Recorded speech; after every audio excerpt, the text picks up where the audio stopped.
Hello, everybody. Welcome to the Carlotta Chat with Show. Sorry, the delay. All right, I decided to do a show today for you guys, and we talk about uh some hot topics that I've seen out there, and I wanted to talk about Tyla doing her rounds, and talk about Malcolm Jamal-Warner's widow came out the other day and did an interview with Gail King. So many hot topics to talk about. So I'm going to try to make this one a quick one. So let me just say, what do we need to talk about first here, y'all? Okay. First of all, let's talk about what's going on at Howard University because I think it's really it's a word for y'all this morning to help young people tell you. Listen, when I was young, I used to stay up in a financial aid office. Okay. Okay. Because, always something going crazy with your financial aid. Always. Okay. I'm going to tell y'all this. This is my personal opinion. Now, if you guys have been seeing, there's a young lady who came on. Hold on, let me see if I can pull it up here. So we can talk about these things. Here.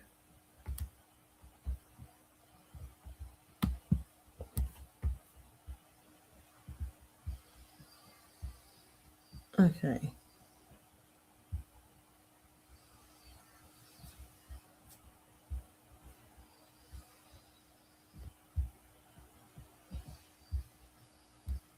Okay. So this was on the Jasmine brand the other day about Howard University. It says incoming Howard University students share emotional pleas after being among hundreds allegedly uncontrolled by school ahead of move-in day. Okay. Um, let me pull this up so y'all can see it. Let's just get right into talking about this stuff. This one, and hopefully, I might use for you guys. You can use this if you're new listening to the show for your it's a word or a good. This is a good it's a word for you guys today. I hope you guys can use it. This is something I learned years later about school, about many things. There are times, I've been singing on here my favorite song. You gotta know when to hold them, know when to fold them. You gotta know when to, you gotta know when the gamble good, and this is including with school and financial aid. Okay, what I really didn't realize when I look back on my experience as a young person when I was going to I went to a private school. I went to Oral Roberts University, and I went to MoWis. I went to two back in those days, but just by always being feeling harassed with the financial aid situation, looking back at it, what I would have told my younger self is much different than I would have uh, said to that I did back then. Okay. Um, Listen, it would took me a minute to like really give up. When I was really just tired when I finally gave up. I'm gonna tell you the truth. I was in my final year of school at Oral Roberts University, and it was expensive. And listen, I had been wore out. I mean, you talking about going around the bushes. Okay. Even one semester, I had to take my classes at JUCO because they didn't come through in time with my financial aid. I had to do a few classes there, while I waited for them to get my stuff together. And it was just crazy back then. I mean, it just to go what I went through, the experience. Uh, I will never discount the experience of going to Oral Roberts University. I met so many great friends that I have to this day. I had so many wonderful experiences, not only with people, but with God, spiritually, everything. But however, looking back at this, I don't know if I would have fought that hard for it. not even early on, because what there is sometimes a thing attached, and you have to listen. I'm gonna tell you guys, have your goal in mind about what you're going to school for when you're young. I know this is hard because what happens, and I came out of the era of the Cosby Show, era when after different world, everybody want to go to school and stuff like that.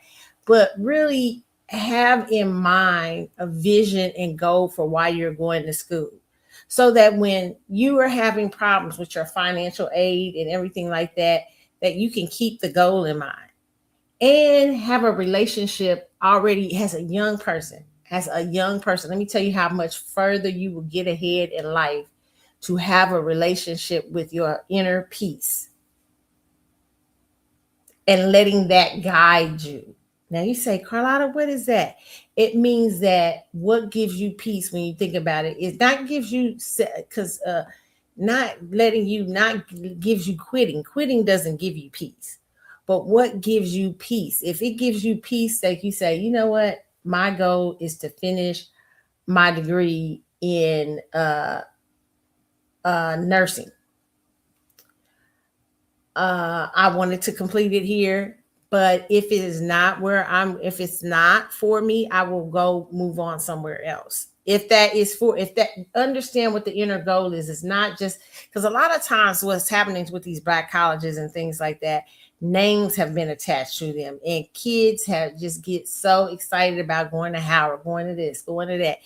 But I'm going to tell you what's going to matter 10 years from now. And yes, you want the experiences of the college and everything, but what's going to matter most to you in about 10 years is, did you finish, and your career, paying whatever you got to pay back, all these things. Okay. So when I see this young lady online crying about Howard University, fix this, please, and people trying to get them to fix, it's been a number of people. And they say there's some hundreds of people because they have balances and stuff like that. And I've told that they don't play with balances. Okay. So let's take a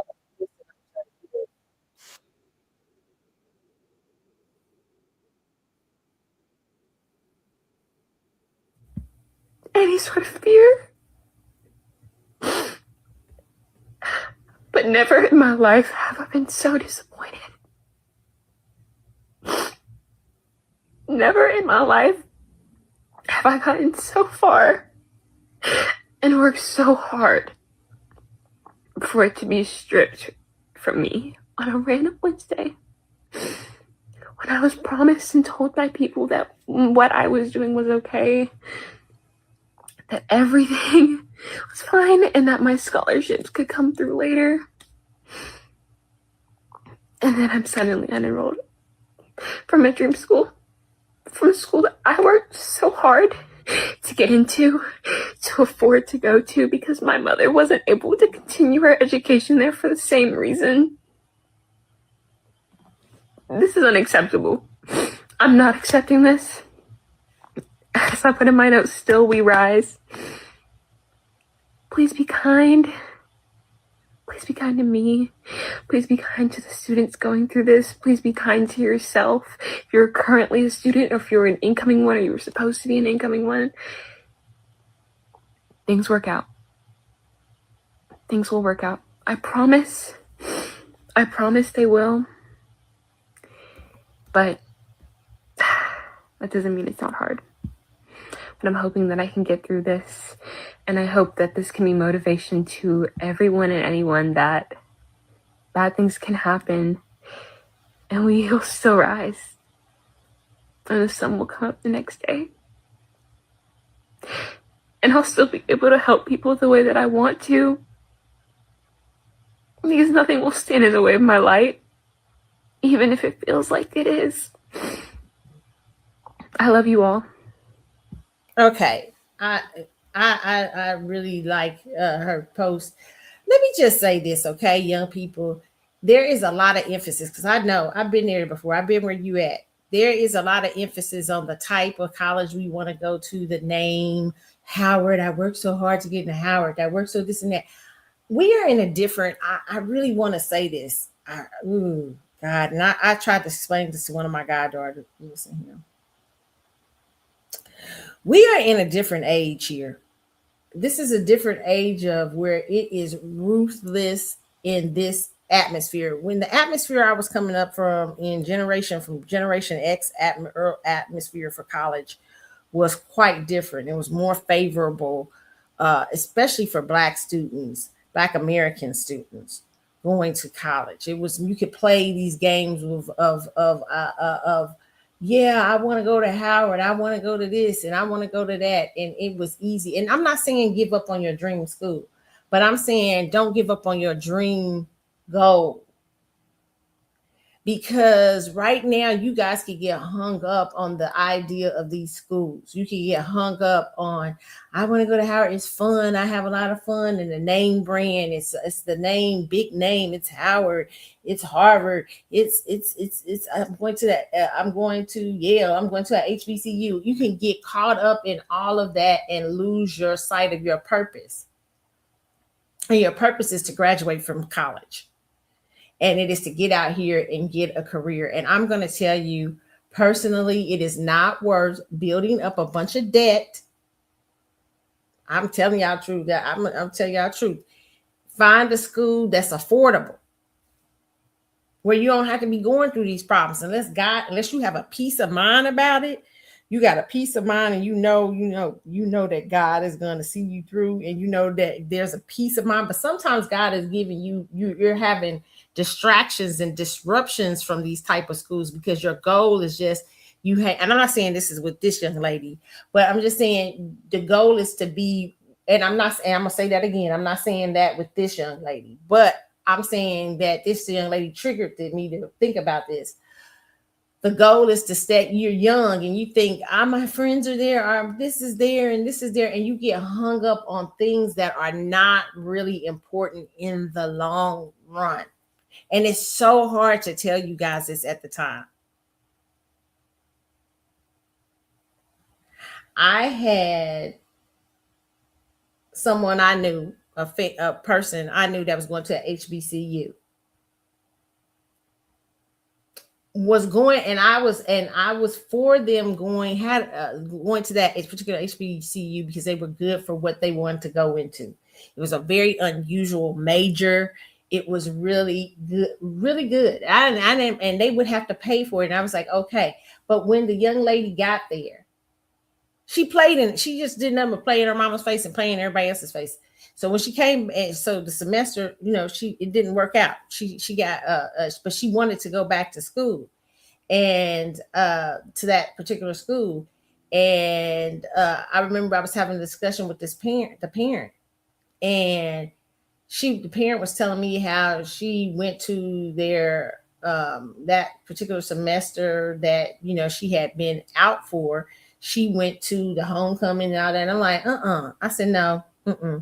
And she said, and the parent was saying, what do you think? I said, I don't think she should go back there. I think that you should not waste your money at what you need to do, because the parents were working their ass off to come up with the extra for this child to go to this school, everything like that. Even sometimes luxury school brands sometimes are not right now. Sometimes you don't need them. I said, send her ass to JUCO and let her finish her prove to you that she can finish her basic things, her basic subjects. If she graduates, and then think about sending her, because there's a seriousness towards my overall goal to be who I want to be. Also, these junior colleges and community colleges are a lot cheaper for your basic things. Okay, you're not spending. Now, some of you're going to be called to go to those schools 4 years and go in, enter in, and everything. But I'm talking to the ones where you're constantly having problems. You're having to go to the financial aid office and fight with them half your semester. And by the time you get through fighting, you're rattled. It's time for your midterm. You've been so distracted. Now you have academic issues or other issues. And to me, that those things start to affect your overall goals. So what I would say is you're constantly having financial aid problems. You're constantly being drained of going to the financial aid office. And sometimes you don't recognize it when you're young. You know what I'm saying? But if you're constant, and parents, you're gonna have to step in. Really, you're gonna have to step in. And a lot of y'all like bragging about, oh, she goes to Howard, oh, she goes to this and that, but it's not worth the brag. This is about their life choices and what they're going to do with their life. This is not the day and time that a brag, you can spend $50,000 on a brag. This is about them being serious and trying to get done what they need to get done so they can get out here and be able to survive, because it's getting rougher in this world. Even to the point that some people don't even think college degrees mean that much. So when you attach young people, listen to me. I know this is hard for you to do. I just had a friend of ours just went to he went to college this morning, and he had a friend of our son. He had a full ride. He chose the one with a full ride. I was like, smart. Okay. And they seem to how they go, because we dropped off a gift to them, yesterday, making sure, saying, hey, congratulations, you're on your way to school and everything like that. And it's funny because I laugh because I remember my first time going to school and how excited and crazy it was. Okay. And I remember also starting off very disappointed. My grandmother, I remember this. My grandmother spoke. Listen, let me tell you something. My granny, to this day, that's how my boo. Okay. My granny, I remember she did not. I was supposed to go to school in California. The goal for me was to go to, I had this dream to go to, I was going to go start off at JUCO in California for about a year, and then I was going to go to USC. I wanted to go to USC so bad. USC was high as hell, okay? And I was going to establish residency in California, but USC still would have been expensive because it was a private school, but I think it was not as expensive because of that. But something happened with my financial aid, where my financial aid fell through. And I remember my pastor telling me they didn't think I was ready for California, praying for me. I remember I was just so upset. So my grandmother had a friend, and she talked to this counselor she knew at Mo West. Funny thing, Mo West was a lot. I had a lot of great friendships from that 1 year at Mo West. I met so many people. It was a detour. I had to go to. I met many people, including the spouse I have now, my spouse. So I met so many people at Mo West my first year there. But I remember my grandmother saying to me, Kiki, that's what they say. That's my nickname. Kiki, do you really need to go to college? Do you want to go to the conservatory in San Francisco? Maybe we should focus more on what you like to do. Theater, acting, things like that. I'm like, I ain't go where everybody else going. And she really, I don't know if she really didn't understand, I think, and I don't blame her for this, how to push back on that, because this was her first, this was my granny's first time having a child that was going through the process from high school. I mean, how my grandparents navigated I always laugh when I talk to my mom and my uncle, because they're like my siblings. And so they always be like, wow, I remember my uncle and me were having a discussion one time. I was in visiting him in California, where he lives, and he said to me he was talking about, he was saying, my mom them didn't really do student teacher conferences and stuff like that. I said no. He said, oh, you did. They did do that with you. It was much different. Our lives, like how we were raised. So it's so fun. So it's interesting. The difference between them, which is my grandparents' children, and their grandchild, raising their grandchild. It's like they got a second shot, right? To do it better, right? And so they were like, you had a different experience.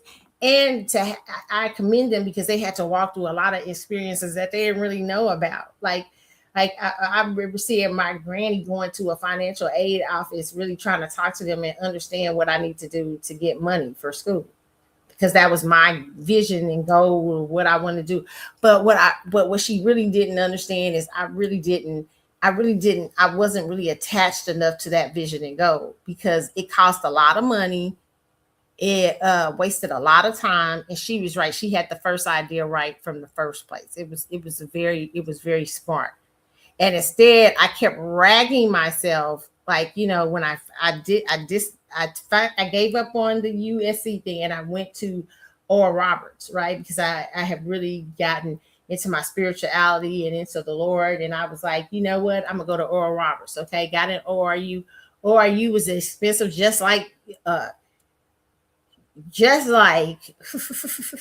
UCLA, I mean USC, and it was, I mean, it was too much money, to be honest, and it was too much money for somebody who really didn't have the larger goal in mind. Okay, here's what I'm saying to you kids. I'm not telling you to give up on your Howard. I'm not telling you any of that, but I'm saying to start to question, is the goal just to have the experience at Howard? Or is the goal to finish your degree? Because no longer can, in this day and time, is the world is friendly to you in terms of just, having that time to fickle around and finish your degree. To those who really keep your mindset on and keep your, now this young lady will probably get help because she made a video. Somebody might come through and pay her way or something like that, or something, and finish it up. But even I would say is the overall goal, because what happens if you can't pay for next year? Or what happens if this happens or this happens? So I'm just really saying to you guys, start to focus more on not the experience of the college. I really think we live in an age where I really say to the kids, don't don't focus on your experience. Yes, you want a nice experience at college, but really college is really, nowadays, it's even more so about business than the experience. It's more so about making sure that you can afford it 20 years from now, that you've paid for an experience and a degree that you can use, and it'd be easy to get rid of it. I'm really serious. It's just I'm really being honest about this. Even me going to get my master's, okay, it cost me money. It's costing me money. I'm like, oh my god, I just got a blessing with paying my, whatchamacallit off. And so I was like, I said, this is worth it for me. This is something I really wanted to do. And I really feel like it's going to help me in the future. And it really has. It's grounded me a lot of stuff, for a lot of things. But as a young person today, I'm going to tell you to try to pick what's affordable. Try to, and don't wear yourself out 8 hours, 5 hours, all day in the financial aid office like I did. I remember when I finally gave up at Oral Roberts. Okay, I had an apartment. Because it was cheaper to live off campus. I had I had a loft, a really nice loft and stuff like that. I was wore out. I was working and going to school full time. And I just remember saying, that's it. It was just, and really, it was a decision I should have made prior, but what I realized that looking back at me as that young lady is that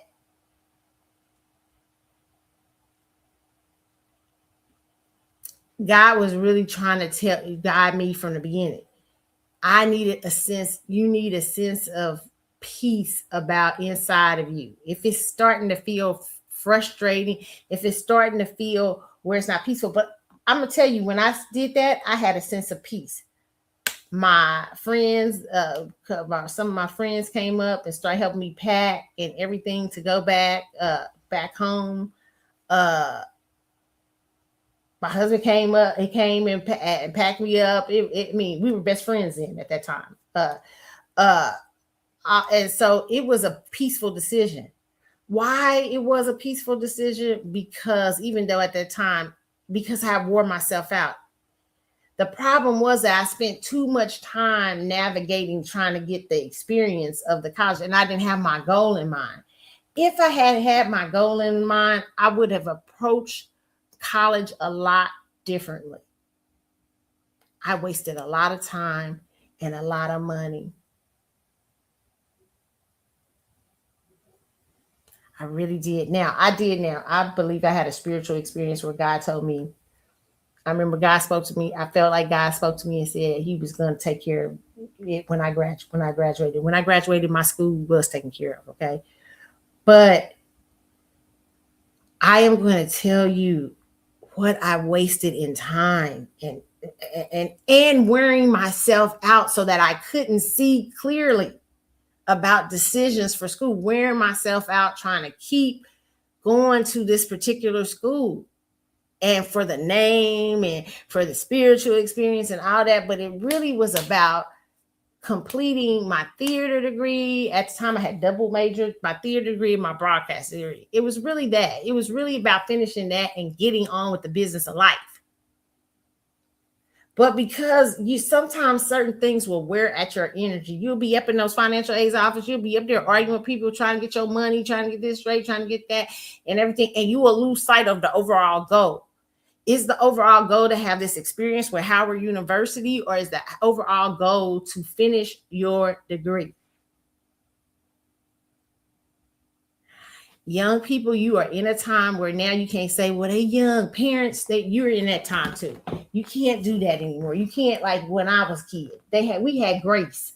That it's not as much grace as anymore. You got to have, you're going to have to, and they're making it harder for people who don't really have money sometimes to go to school. School is starting to be a luxury again, because I felt too many people probably graduated. School was starting to be looking like a joke and all this stuff. So now it's starting to be a luxury again. So when you understand that where the times is going, as a parent, you're going to have to step in. Even if you're not used to college and the idea of college, you got a kid that's the first time going through college and stuff, you're going to have to make yourself uncomfortable as a parent. Like my grandparents said, you're going to have to make yourself uncomfortable and find out, hey, is this affordable? Like I told my friend, my friend was working 8 extra hours a week I said, no. And then plus she was going up there playing. You know what I'm saying? I was like, absolutely not. You're going to wear yourself out. And for a goal that she has really no mind for. And I would say to you, if you got a child that you know is immature, listen, I'm really saying this to you parents, because a lot of y'all just going for the goal. You want the idea of sending them to school. You want to have that little experience. I'm sending them, I'm packing up their stuff. We going to Walmart, buying the stuff, fix up their dorm room and everything. I had all of that. Listen, if you know that this kid, you know who this kid is. If they need to stay home, maybe talk to them about staying home until they get to go. Say, I'm not saying to you, do not give up on college, but are you prepared for college? Because you really need to be prepared. I don't want you to waste money. Maybe you should go to JUCO. Let's see how you do the first semester. If you're not sure about your child's ability to handle college, be honest with yourself, because you don't want them to waste time and money and lose the idea of what the overall goal for college is. College is not just about an experience and all that.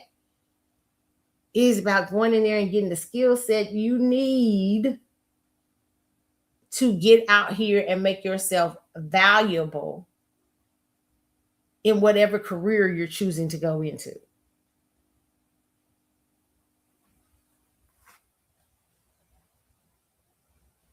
Or make yourself to me, college does that in a number of ways. It's not just just learning and get some people it's a skill set because especially if you're going to be if you're going to med school or you're going to this and that, you're learning specific skills. You're an engineer, you're a chemical scientist. All those require skill sets and all those things. I get that. Okay, you do not want to be, you cannot with those type of degrees be wore out in the financial aid office. Okay, I am saying to you kids to follow your peace of mind. Practice peace. Practice following peace. If it is just a ruckus in your spirit, you constantly saying, "Man, I'm tired. I really, man, this don't really mean." Every year I'm meeting dead ends, but it gives you a sense. And then I would say, think about what happens if you don't have this school experience. Not the not the sadness you feel because you can't hang with your friends or the sad, but what if Howard is not in my future? Start to feel the deeper thing inside you, which is that little voice that says it's okay. And that won't always feel good. Sometimes you'll have to go home and you'll have to start over or do something different or go to another place and start something different. But you feel a sense of peace. I really think it's important, parents, that you start teaching your children how to have a sense of peace about things. Not quitting, but knowing when you gotta know when to hold them, know when to fold them. You gotta know when to walk away, know when to run. You gotta know when this is especially in this day and time. I'm really serious about that. Really serious about really knowing and knowing if college is even for your kid. If you even really, like, if you got a kid who's really good at, let's say hair, okay? And they say, well, I want my own salon. Well, you know what I would say to a kid like who wants her own salon? I say, you know what, once you go to JUCO, take some classes, take your little basic classes and take some business classes to help you with that school. Will help you with that goal. That's what my granny was trying to tell me back in the day, and I didn't want to listen. She was trying to tell me, no, let's go directly to what you need. Okay. So and sometimes kids will fight you on this, but this is where parents, you might have to withdraw. You may have to say, okay, it's your money, your time. You can no longer, when they don't listen to you, you can no longer fund their mess, because then you become a fault for it. Okay. So quit funding messes. If you know you got a child at Howard University and the goal is not that the goal has become the experience of Howard, or you got a kid at Frisk or Xavier, what is it, Xavier or even any school, Mo West, wherever they at, and the goal has become college and the experience of college, and nowhere you're hearing about what you're there for, like this career. This is about career.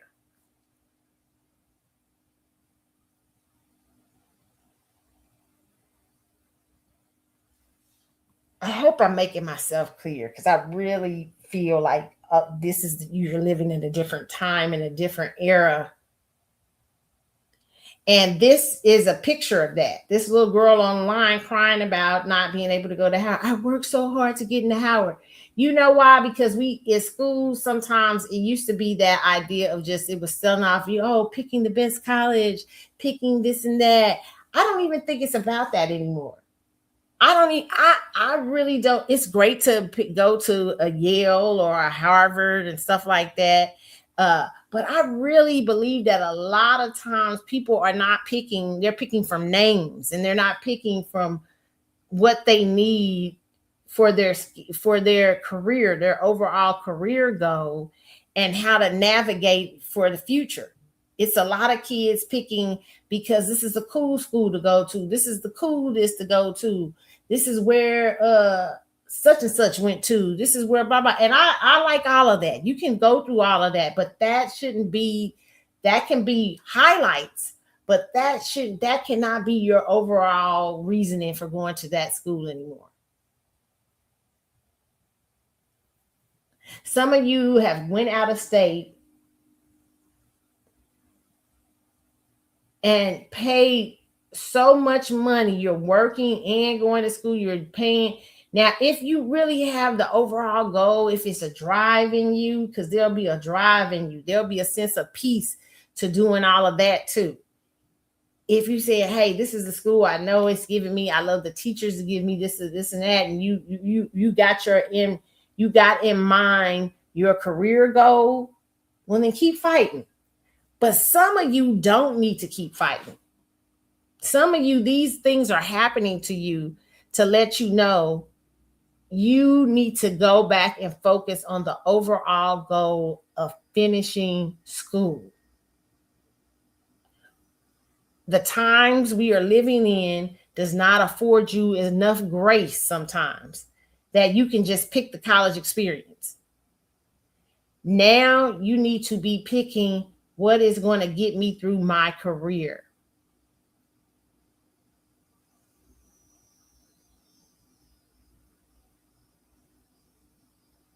And let me tell you something. I knew kids like this when I was at school. I remember there's this girl, I talked about this before on the show, and she has such an impact on me. I used to watch her. She was always quiet about her business, not hanging out a lot and everything. And I remember we met, and I was so I remember talking to her, and she was so goal oriented already. Like that's why she wasn't hanging out with everybody, because her thing, I bet she's doing well wherever she's at right now. Okay. Because the goal, and I remember just admiring her, just really, because I'm a socialite. Everybody want to be around me, everybody want to be at my room. And I remember I wasn't what is that? We have at Oral Roberts, they used to have what they called the RAs on the floor were what they called I forget what it was, but it's something like Christian counselor. You were like, I forget what it was, what the name they used to call them. Okay, but oh God, I just had it in my mind, but it was a big deal. So the person who was specifically on our floor to do that comes to me. She knocks on my door one day. I'm in my room, and she said, I want to talk to you about looking into the idea of becoming this. And I said, okay. And she said, let me tell you why I really want you to do it. And you know what? At the time, I couldn't see that as an opportunity, because I was so wore out from financial aid stuff, all kind of crazy stuff, that I wasn't even, what she said to me wasn't even registering, because it was over the top. I was like, by that time I had been, so any kind of reasoning, I was like, okay, yeah, whatever, But I remember she came to me and she said, the reason I'm telling you that you should consider being this is because, I'm supposed to be the person on the floor. And she said, she said, and don't feel bad about this. She said, you really helped me a lot. She said, but I'm supposed to be the person on the floor that the girls come to when they have problems, or they come to when they have this. She said, they all are here at your room. And I said, oh, shit, I didn't really which they were. They would come and hang out, talk to me about issues. I talked to them. And I was like, wow, that's true. Right. So I had lost sight, but she was telling me, hey, you need to do this, because they come to you with their this and this and that. And it would have saved me some money on school too. You know what I'm saying? So at the time though, by that time I was gone. It was no longer, the goal wasn't completing my degrees. The goal had become something else. I got lost in the experience. The goal today has to be for young people. I'm telling you, your goal has to be to not get lost in the experience of Howard, to not get lost in the experience of Mizzou, or wherever you're at.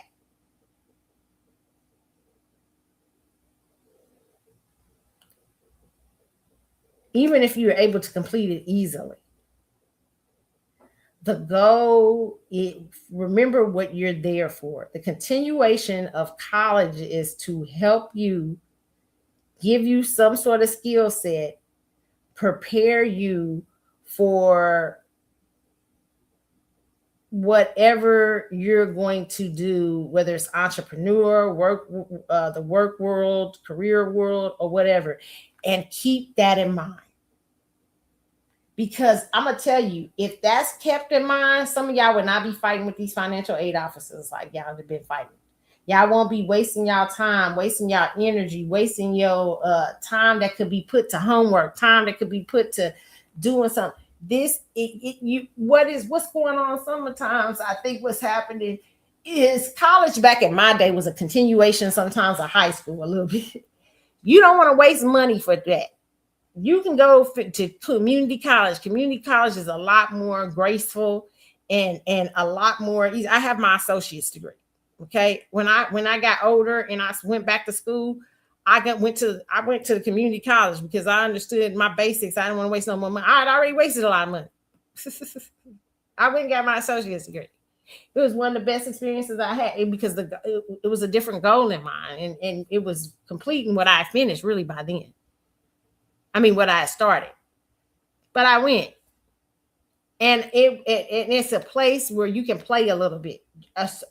Getting your associate's degree is not bad. A lot of you guys are, oh my God, a lot of you kids are in you're kind of like you're kind of like with school, like you are about design. Some people are about designer clothes or being hip.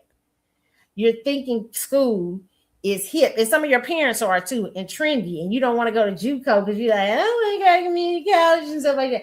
No, it's a cheaper route, especially if you're not mature enough for college yet. College requires maturity, even though there's a lot of people there that's not mature, but they'll learn horrible lessons later in life. Okay, so I am saying to you guys, pick the smart way. Practice peace. Pick the way that is not going to have you online crying.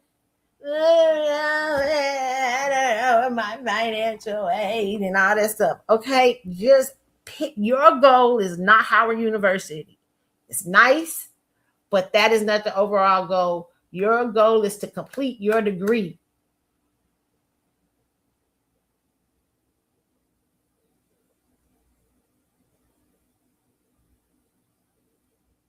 I say it, I'm going to say the reason. There's a few reasons why I say it. I'm going to put it again. Number one, the reason why the degree and the career should be more in line than in my day is because you don't have as much grace in this time period. The times have changed. People are not as graceful to you. Even the student loans, they're trying to figure out, should we pay them? Should we not? Should we do this? Should we do that? Those are people who wasted a lot. A lot of people have student loans where they waste a lot of time. We wasted a lot of money playing the games you guys are playing, but has in 4 to 5 years, I don't know if it's going to be as nice to you guys. You ain't going to have years of grace.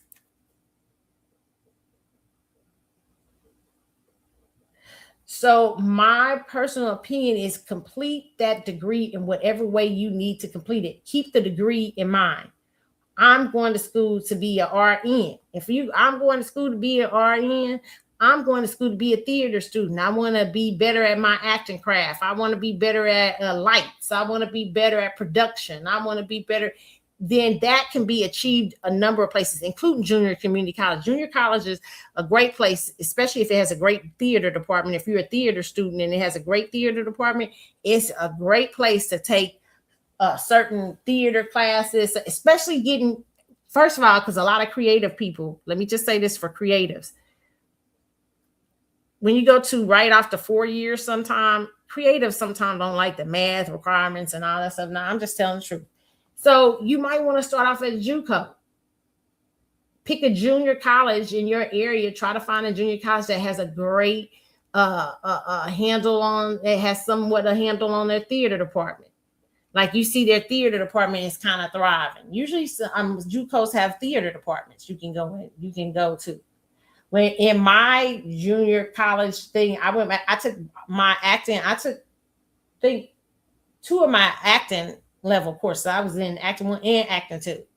By the time I got to UTA, I was already ready for acting three, acting four.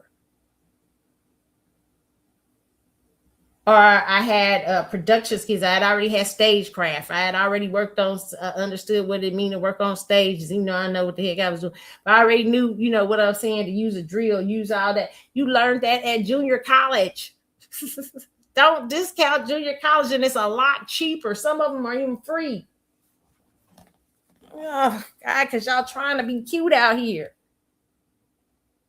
Y'all trying to be, I want the experience at Howard, but this ain't about that no more. You ain't living in a time where you can have that no more. You can, some of y'all can, but some of y'all can't. Some of it has to be about the business of school, the business of finishing.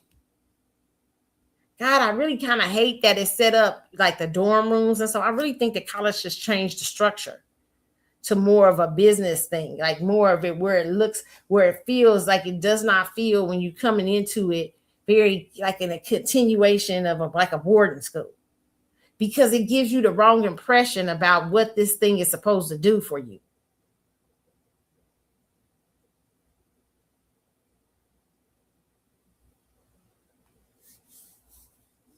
And I know you guys are saying, well, Carlotta, my parents went through, they didn't know what they was, but they had grace. It was a different time. In this day and age, it's not as much grace for that playing and stuff anymore. Okay, it's not as much grace as spending all day up in the whatchamacallit, when they created a lot of these junior colleges are free. A lot of these to get your basics done. Going to school within your state is cheaper.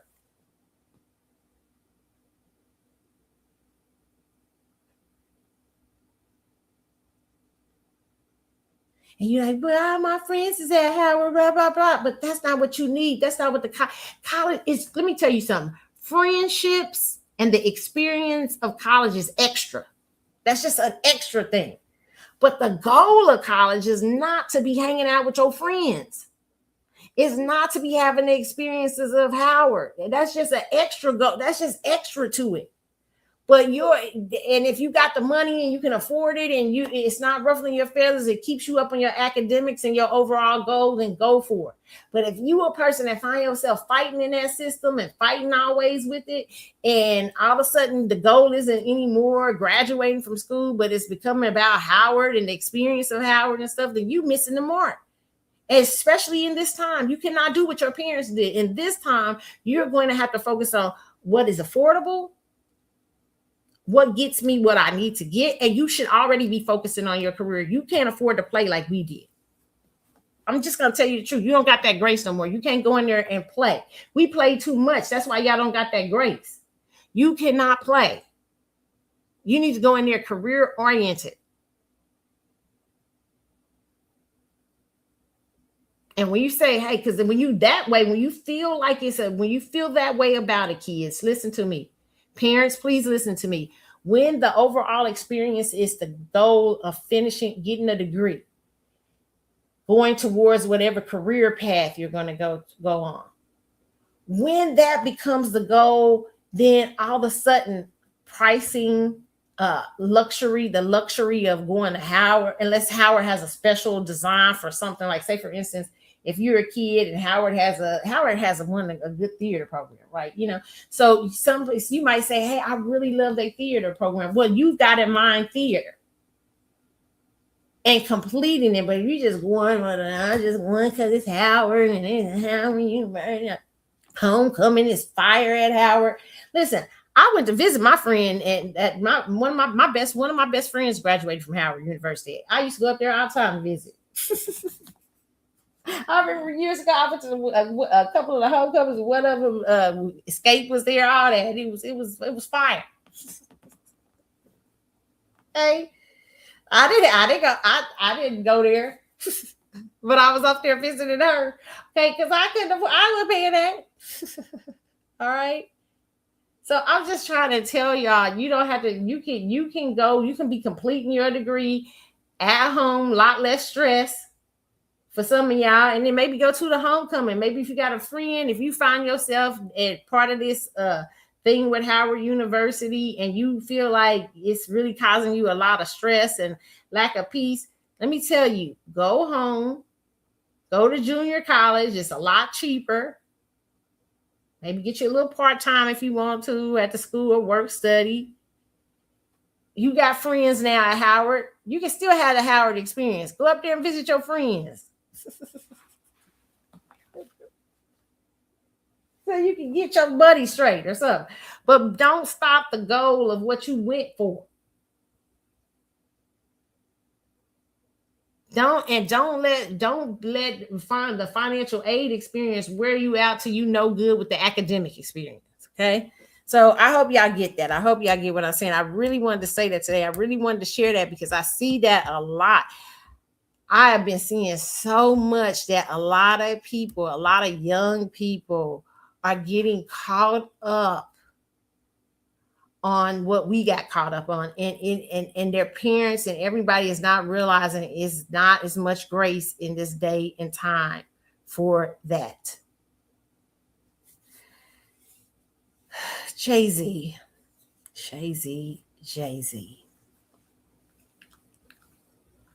You know, I'm gonna say this for Jay-Z, and I don't really know if I'm right or wrong. It's really, I don't know, because I'm gonna really say what I just in my spirit. I'm trying to. They've been having a lot of distractions. You know, sometimes people just don't want to walk through their mess. Like, you don't want to walk through it. I understand. I've been there, where you just don't want to confront what you've done wrong. Like, it's just hard, you know, especially when you got to do it in the public eye. You got every mistake you made is for everyone to see, all kind of stuff. But if I was Jay-Z's, if I knew Jay-Z right now, I'd tell him, shut down Memphis Bleak. Shut down all this ridiculous lawsuits and dumb shit. Listen, Jay-Z, and it's hard because what I feel like like Puffy is a Scorpio. So even though Scorpio males act different, I think Puffy came to a point where he realized, I'm going to go ahead and take what I got to take. I'm at this point. It's not pretty, but he faced that trauma. He faced everything. Puffy actually is paying for it. He's in jail right now. Probably not paying for it as much as he should, but God has grace. But Puffy is almost got hooked up on the RICO charges. He had to go through feeling that stuff. Even though the RICO charge, it was bogus to even to put a RICO charge on him. And it's so funny because the other day I saw a whole thing where they couldn't get a ring online that was prostituting people out and everything. They couldn't find nothing on this ring. And y'all trying to put, this is why they trying to drum up RICO charges against regular people, because they can't get the real criminals.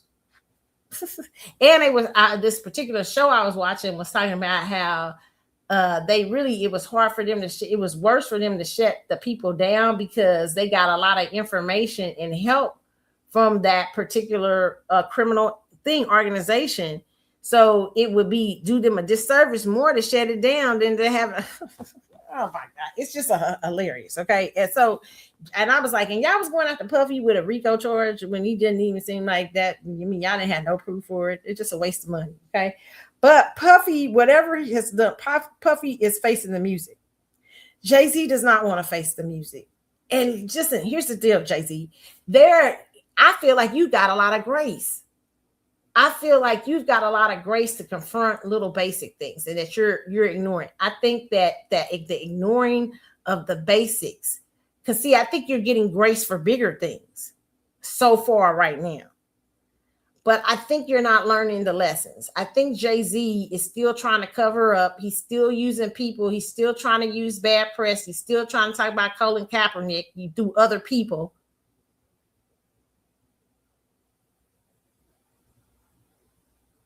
because you don't want to face the consequences of actions.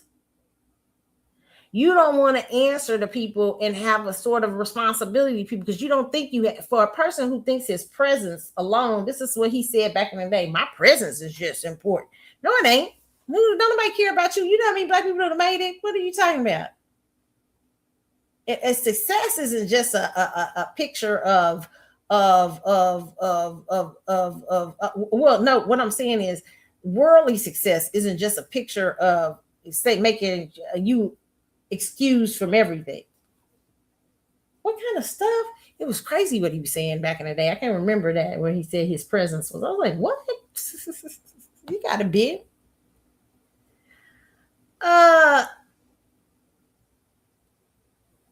There's two things that have come out. Now there's this paternity suit. I mean, this trying to sue this woman who, listen, Jay-Z, a woman, I know what you trying to protect yourself from. Beehivers and all you bee swarmers or whatever y'all here, bots or whatever it is. Oh God, and it is bots and stuff. Listen, quit trying to take up for Jay-Z and Beyonce, okay? You're gonna find yourself. You don't want that energy they in right now. Leave. Don't start putting that energy on you. Okay.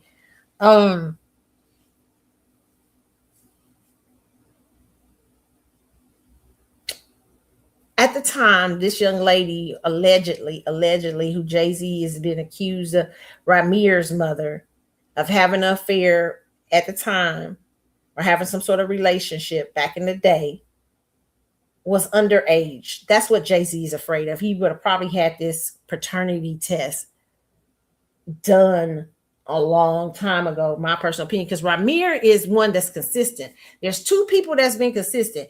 Some people, I understand why celebrities don't want to give out their DNA all the time, because everybody be coming to fore. You have a bunch of Billie Jeans out there. Billie Jean is not my love. She's just the girl who claims that I am the one, but the kid is not my son. There's a lot of Billie Jeans out there, okay? But Ramir, and I think it was the other daughter, she's kind of quieted down. Some people think there was a settlement there, allegedly. I don't know. But Ramir has been another consistent one out here. And so when you have that kind of consistency where people haven't followed out, they were trying to find some peace of mind, like maybe their mom told them, the mother told them a story, and they can't shake it. He does look like you. I mean, I don't know if he is your child. Just because you look like somebody don't mean they your child. But I am for people getting peace of mind. Now, Jay-Z has lots of Jay-Z ain't making these decisions by himself, people. He ain't sitting in a room. This is my personal opinion, and being able to make the. He might be saying, just go and take the DNA. He might be wanting to take some responsibility, but the ties and people, the investments and the investors behind him, and he's doing NFL productions. He's gotten bound up and tied up into all kind of things that these people are probably telling him, no, you cannot take that DNA. This is just my personal opinion here. This ain't facts. This is just what I believe. No, you can't take, because you know what? If they find you that you messed with an underage girl, we already had this man out here accuse you of watching an underage rape, allegedly, or whatever that other man that fell apart. We already have people out here talking with you about Foxy Brown and all these other things. Well, hey, it was the 90s. That's what we just did back then.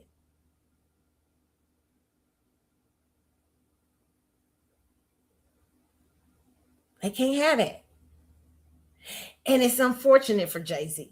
I really feel sad because he can't really be able, because the 90s was a time when a lot of older guys went with younger girls. I hate to tell y'all, it's a true thing. It was really real. And the girls weren't, I was groomed. No, I had a friend that was telling me one time, we was fun. Me and her was having a conversation, and she was talking about this man she had been dating, an older guy, when we was in school, and she was saying, I really think he groomed me. And see, she forgetting that I know her life. I said, who? What? I said, when you screwing already before?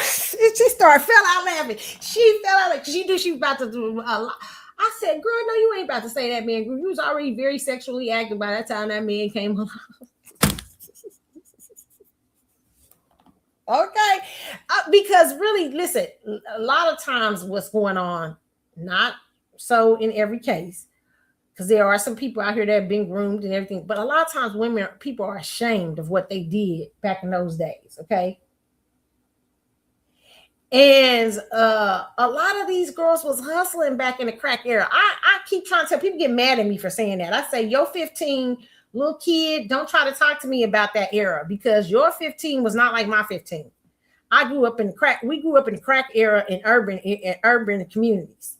It was very different. The stuff y'all got now, when you can, you can name your pronouns, and the world's a lot more of a politically correct place. But in the late 80s and 90s, it was not. And surprisingly enough, if you were growing up in a crack era, you were a much different breed. I used to know girls who would be saying, I'm getting ready to hustle this old nigga. Yeah. They was very aware. They 16, 15. They wasn't dumb. They was not groomed. They knew what they was doing. I hate to tell y'all. They used to say they was gonna hustle people, because what we was dealing with, some people who had crackhead mamas who had grew up before their time. I'm not saying that was everybody. That's not everybody, but I'm saying it was a much different place. We even had parents that knew. Like, I'm getting ready to talk about this situation with this little young boy who got shot. People are saying the mama shot him. He was a 20-year-old, and he was allegedly hiding up under the bed of his 13-year-old child, going with this 13-year-old child. Well, now there are people coming out saying that woman knew that man, she just got mad because he wasn't paying no money to her or a light bill. And there were a lot of that. That was a lot of that going on in the 90s. Okay. I'm trying to tell y'all, it was a lot of ugliness up there in the 90s. In the 90s, there was a lot of parents that was letting old men live with them, all kind of stuff. Okay. Because they was getting paid. Their daughters be underage, all kind of stuff. Okay. I just trying to tell y'all what it was. Okay. It was a rough time. We didn't have as much education as y'all do now on everything. There wasn't that back then. Okay. So you can't keep comparing your time to that time. Okay. Jay-Z probably going with younger women like Foxy, if it's true. It happened. And sometimes those Foxy, the girls weren't victims. They do very well. They were very mature for 15 and 16. Okay. A lot of them had already had sexual relationships, 17 years old, and all this stuff. Okay. So let's stop I'm telling y'all, that's true. Some of them were not mature and did get taken advantage of. But there were some who were very mature and knew exactly what the hell they was doing. Okay. And their parents did too.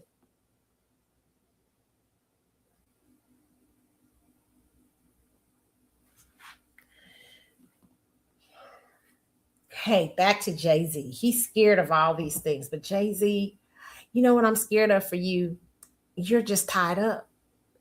I'm scared you can't even do the freedom that Puffy's just had. Puffy, when that video dropped, Puffy looked like, yeah, he looked sad, but he looked relieved too. He looked like, I'm okay. It's everybody gonna know. Everybody, I've been trying to have for years out here, but now it's out here, and maybe finally Puffy can get some help. I'm hoping that he's in jail getting help. Because when you're, same thing with R. Kelly. R. Kelly, I'm hoping that's the problem why you can't get out. You need to be getting help.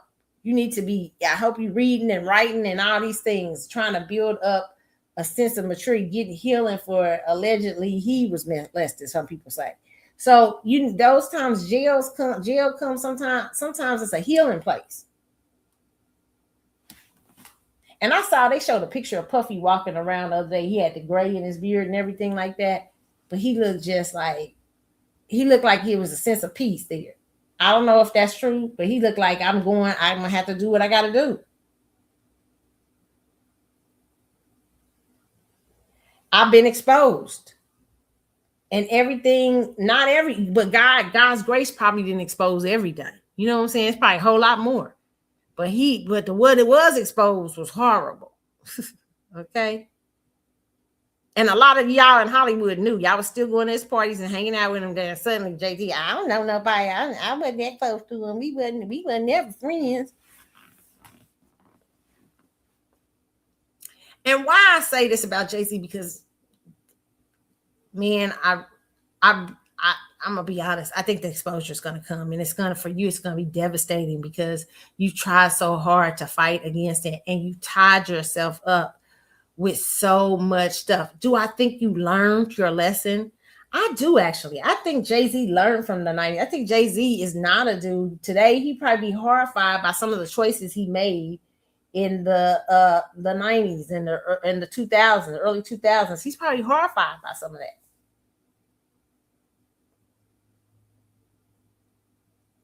Maybe. Or maybe you think it's okay. I don't know. But now, you know, because you have your own daughter. And you like, dang, I don't want no man out here messing with my, you know what I'm saying? It's different.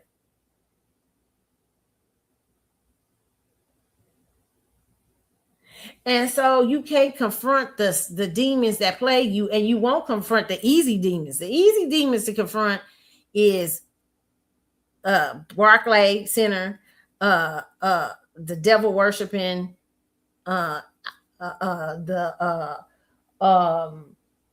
what else is it? Your business practices, and then wanting the community to be responsible, wanting the community to help you. Just, you know, did you go in on Colin Kaepernick's thing? Ain't no sense to just keep blaming Colin. Let me show y'all what this Memphis what's his name put out here. This was from the Jasmine brand. And it sounds, what it looks like is very hater. It looks, and I don't know if he's doing this. It's like just trying to distract people from you, and you trying to put the light on somebody else. You know, it's like when people get caught when people get caught in they mess, then they try to snitch on somebody else. Oh, shit, who's doing this over here? Jay-Z, I thought y'all didn't like snitches. What one's ahead of your company is supposed to be, allegedly. Okay, maybe not. But I'm just saying, this sounds snitchy. But it's not true, some of it. And it's the way they're shaping it is to just make you focus on Colin Kaepernick and not him. Jay, this is bad. I would rather you to shut him down and just not say nothing than to keep doing this mess and trying to cover up your face stuff with coming after other people. But listen I'm going to let y'all hear some of this. It's just really, I thought this was bad. Hold on. Inside. When the whole Kaepernick thing first. How you feel about the Kaepernick slander that they give Jay with dealing with the NFL? Let me give you my perspective from the inside. When the whole Kaepernick thing first started, my organization was one of the first organizations to protest with Kaepernick. We went to NFL, had a big protest outside the NFL downtown. The headquarters. We was at the headquarters. Like we spearheaded all of that. We was on emails with Kaepernick. Like I was frontline. I'm with Cap t-shirts. We trying to boycott this and that. I see Jay come in. He got the Kaepernick jersey. He front and center with it. One day, Kaepernick stopped answering niggas' phone calls. We planned the next action. We on the email. They like, yo, Kaepernick is not answering nobody's emails. He done left the group chats. Damn. I'm telling you this for a fact. So I'm like, what you mean he left it? Like, we don't know. Mm-hmm. And this happened for weeks. So I'm like, what you mean he left the group chat? He's like, nah, he just went silent on us. And then next thing you know, we seen Kaepernick has a settlement. He got a settlement. They say he signed the NDA. And I'm like, he didn't tell us. He didn't. So you saying that we did all of this shit? That niggas sacrificed and beefing with other niggas and we doing all this shit. And the nigga we sacrificed for just disappeared from the movement and didn't even notify us to say, yo, look, and he should have took a settlement because they owed him his money. That's right. But he owed us, the people that sacrificed with him, the right and just the heads up to say, this is what we doing. I dare nigga to tell me I'm lying. And that shit hurt me because I'm a cat and I still love what he does to this day, bro. He got the I know your rights. And I'm not saying anything against what he sacrificed. Even he just paid for the young boys autopsy. I want to make sure that Jay-Z hasn't given a new check to your organization. Listen, what does this have to do with Jay-Z's irresponsibility to his community? Colin Kaepernick, even if it was true, because there's a lot more nuances to this. If you go and read about his settlement and things like that, it was already in play. There was something that was going on with the NFL that they had to do, or it was kind of like a forced thing. So Jay-Z is out here playing games. Jay-Z, what does this have to do with you? What is shining the light on Colin Kaepernick was your hand in the cookie jar.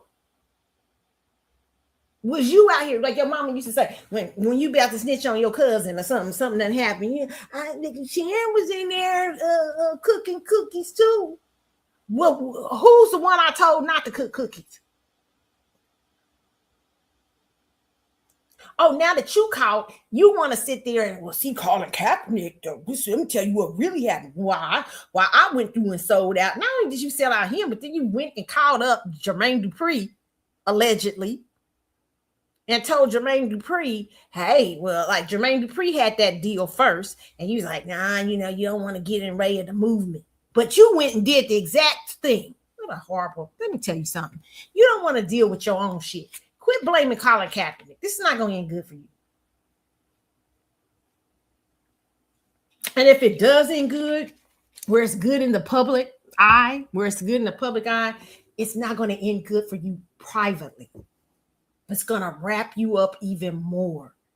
And the thing that does to your spirit, it's worse to be wrapped up more in a lot. It really is.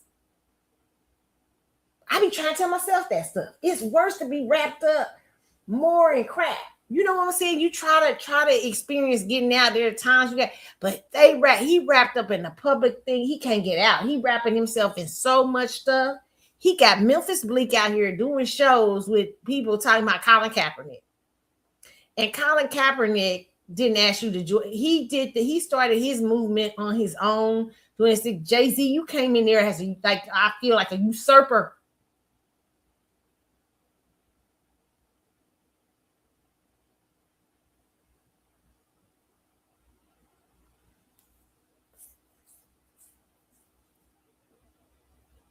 Still don't explain Barclays Center. It still don't explain why you in the world you would get behind a casino. You and Nas, I think it's crazy.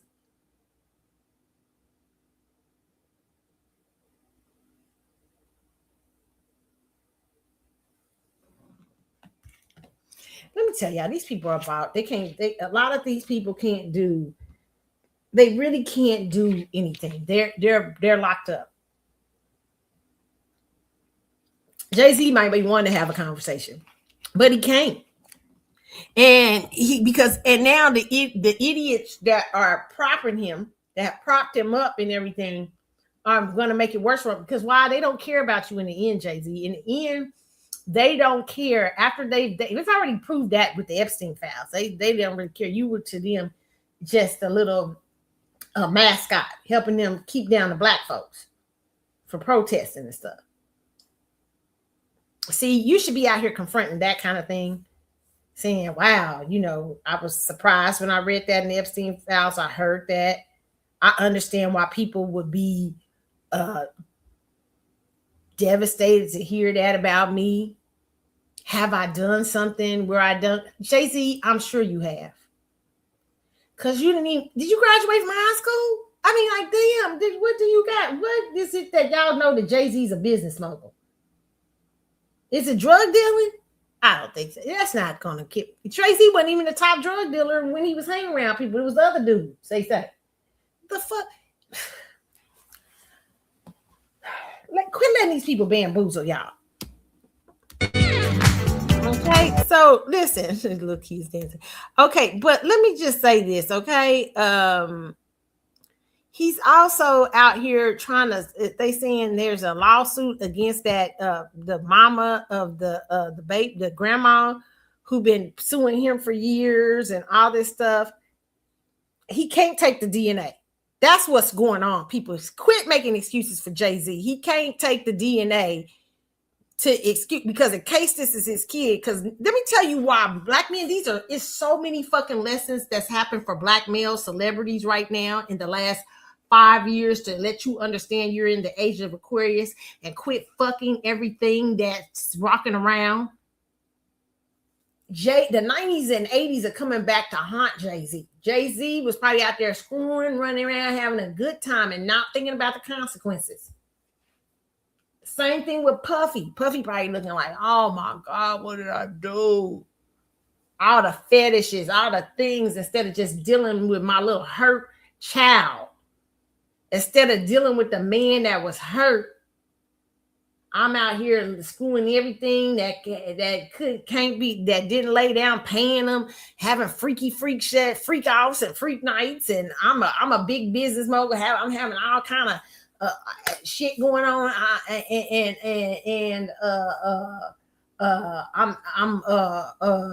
I'm not willing to, except for willing to deal with my inner man and figure out what's wrong with me. Go to some therapy, get some therapy, and try to figure it out. But no, you went out here and you was having women participating, freak out, doing all kind of nasty ass shit. And now he got caught up. He got exposed where he couldn't get out of it.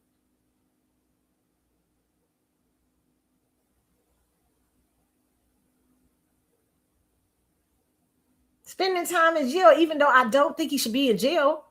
But spending time, according to the law, but spending time in jail for messes, spiritual messes.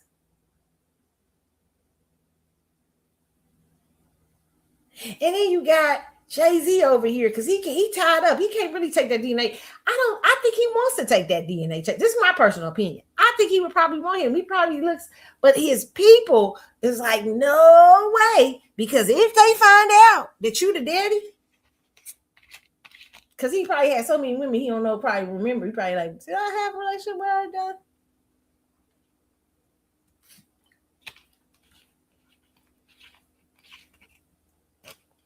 And I'm going to tell you another thing that strikes me about Ramir.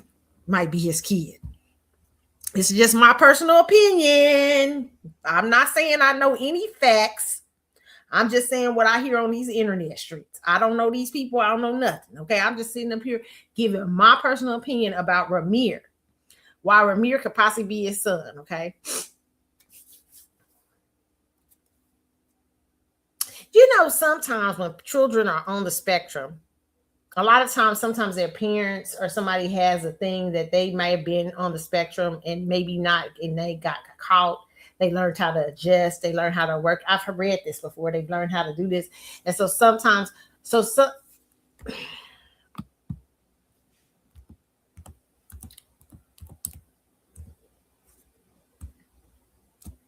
hold on. Let me see something, y'all,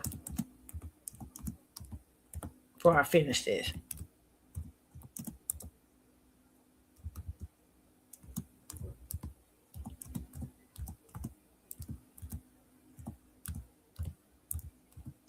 Okay.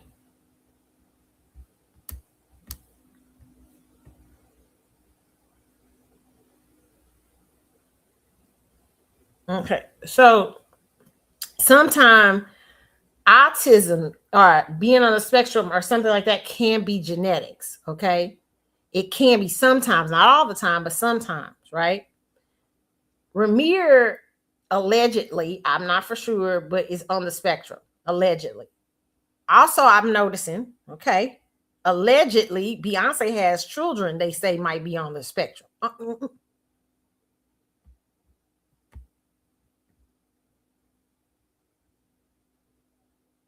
I'm just saying, I'm starting to look, I'm going, Now, I'm not saying that's it. I'd have to know more if it's a kid. Is it the daddy's gene? It could be, maybe it could be maternal. I don't know. But listen, he can't take that test. But quit harassing that woman. Quit trying to sue that woman for money and stuff, Jay-Z. Quit it. And I know you need to stop. She can't afford it. She was affording trying to get me because her sister told her a story that you was that child's father, even though they put somebody else's name on the birth certificate. Women do that shit all the time. Okay. Not all women, but a lot of women. Okay. Very few women, but there are women who will put a name, they know the man's not the daddy, put his name on the birth certificate because they mad at the other daddy. They can't get the other daddy to take care of them. All kind of stuff. They shame that they had this relationship with the person. They shame. It's a lot of reasons women do these type of things and be in denial. I remember I had a friend years ago who was lying about a baby dad, and she would just get so rattled when one of my friends would kept questioning her timeline. And my one friend would just not let her get away with it. She said, "Girl, that ain't her kid's that man's child. He was this at the time. That ain't his child." She would start crying and her acting erratic, and I was like, "Why is she acting?" And my friend said, "Because I'm telling you the truth right now." My friend would never let her get away with it. Never let her tell her. She said, "It's something else going on." And years later, she came clean. She told me whatever, everything that happened. I was like, damn, because the real baby daddy had a situation. He was already caught up. He was already committed. So that's what I'm just trying to tell y'all out here. So we got stuff with Jay-Z. That happens a lot. Women will put somebody's name on the birth certificate, make that man think it's his kid. And really, they know who the daddy is over here, but he got a lot going on. So they'll take somebody sometimes. That's why it's important for men. Do not put your name on a birth certificate unless you're married. Do not put your name on a birth certificate, even unmarried. I don't care how much you trust a girl. I had to tell one of my friends about her son. I said, when women start acting, because a woman was acting up with her son about the kid. And I said, And she was like, what?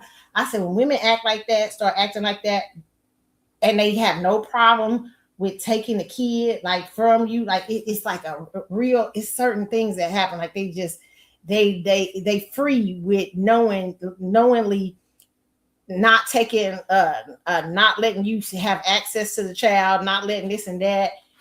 I would check the DNA, because what you'll find sometimes is you ain't the daddy. That's why they doing it. They playing games so they know it. And I said, did he sign the birth certificate? Don't sign that birth certificate to get the DNA test. Oh, she'll be insulted. I don't give a shit. She ain't his wife. And women, you should give free. If you're not married to the man, freely give a DNA test. Freely say, hey, you know what? I know we together and you trust me and everything, but I want to make sure you know this is your child. Okay. It heals all things. Okay. It's not an insult. It's you ain't married to this man. You ain't got no ties on him. You about to, and you gonna try to get child support. Don't just have that man sign no birth certificate. Well, I know he's the only one I was with. Yeah, you may know, but you're not married. You're not in a committed thing that's legal. You're about to probably legally ask the courts to ask for child support from him. So you need to legally get a DNA thing done, so this man can know if this is his child or not. Marriage is a different thing. If you messy in a marriage, that's a whole nother different story. That's another different level. But for people who are not married, you definitely should let a man have a DNA test. That clears the air of anybody coming, I ain't the baby dad. That stop all that. Okay, I ain't gonna even worry. I remember I read about one person, a celebrity, a big time celebrity, who before his ex-wife had gotten pregnant before they were married. And that this woman, what she did, she not only went to a paternity lawyer ahead of time, but she also had she already had it set up to where the DNA test would be ran on the child ran as soon as they could, I guess, do it biologically. People saying she was about her business. But a lot of people didn't like that. They thought they thought she was being too dis. But that's really the way to be. Especially when you're talking about somebody got lots of money. He ended up marrying her, but she had already proved paternity, everything. And she already went to a paternity lawyer and get like, I'm pregnant. I ain't got time to play with you. And you got a lot of money. I'm not playing these games. Okay. I'm not playing this.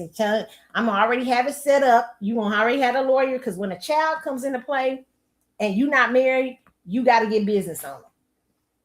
That's the problem with a lot of you girls. You don't want to get business on these men because you too vested in Eros love.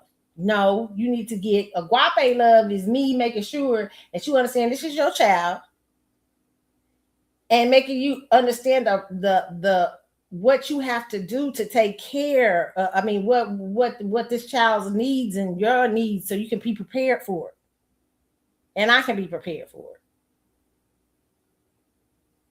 This is grown-up stuff out here. But that's why Jay-Z don't want to give. Jay-Z caught up. Jay-Z, now they out here trying to sue this grandma. Knowing this grandma ain't got no money to fight you in court.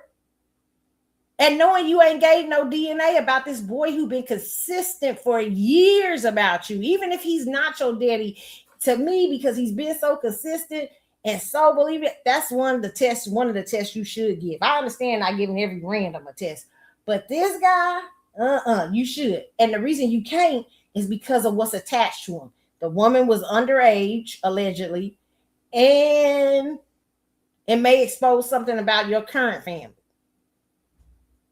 It's shameful. I don't think it's gonna work out well. And if it does work out well publicly, it's not gonna be working out privately. It'll manifest itself in some way.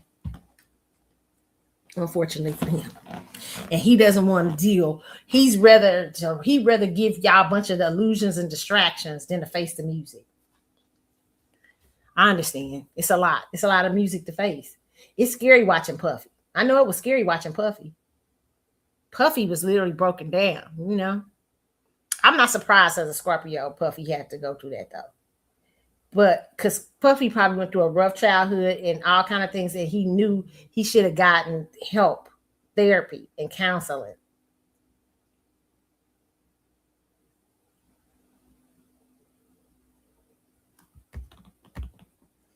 So yeah, it's interesting. I'm gonna be interested to see how Jay-Z, how this whole thing. Y'all will be out here. I know how y'all gonna do. Anything Jay-Z do, nothing y'all not gonna believe. So I'm not really surprised about the public. So that's not gonna surprise me. Okay. Let's talk about Tyla real quick.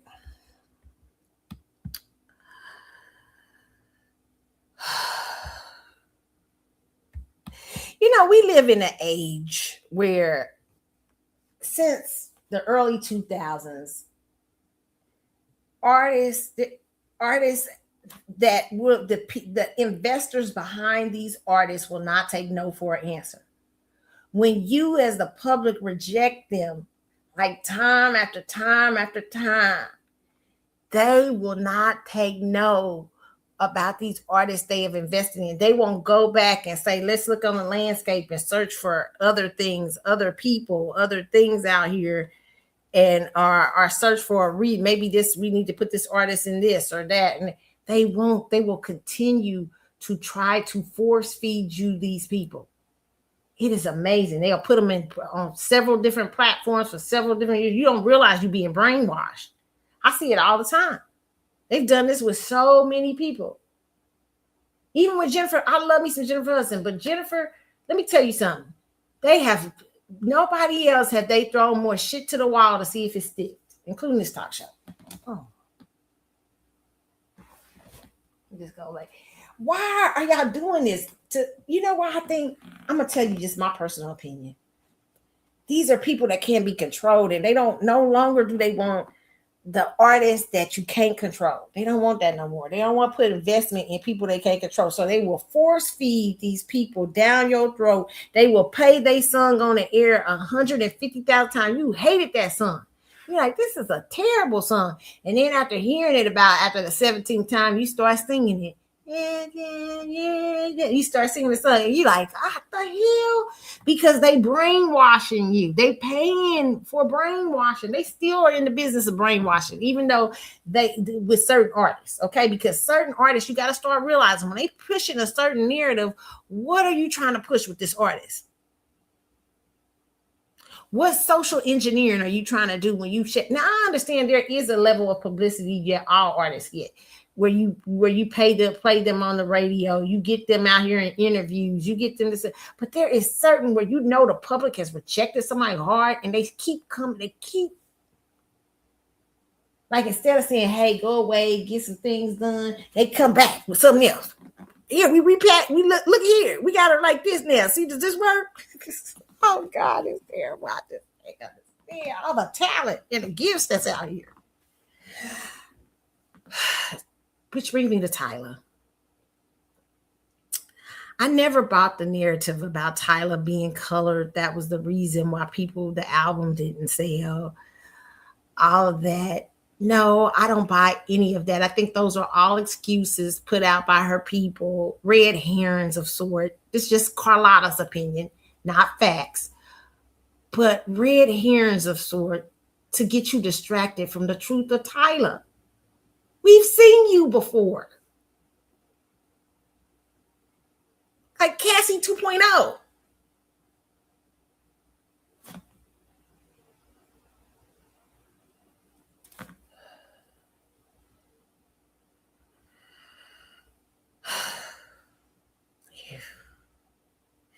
Tyla's a lot of competition out here doing what you do. No longer is being pretty and being able to dance just it's gonna get it. You got all kind of artists out here that is pretty and they can dance and they can write.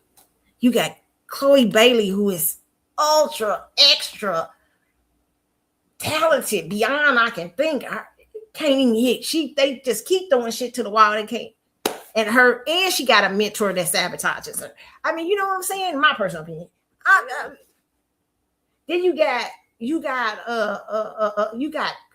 Victoria Monet out here. You got too many people doing what you do, and that's better at it than you.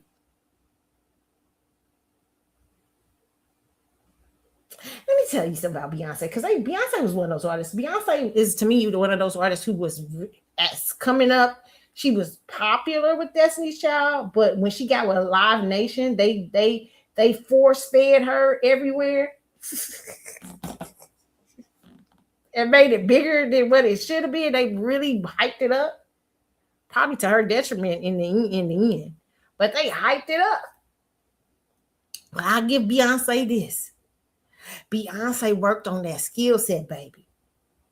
Listen here, Beyonce worked on her voice.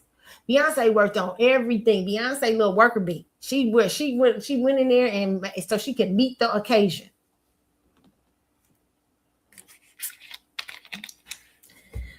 But some of y'all don't got the talent of Beyonce to meet the occasion.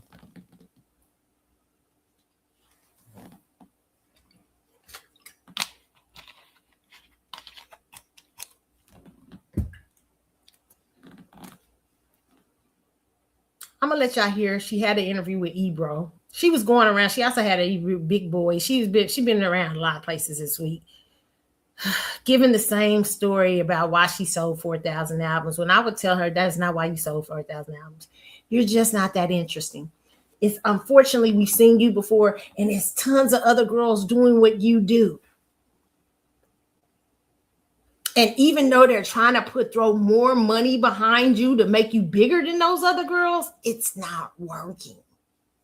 Hopefully it might eventually work out though.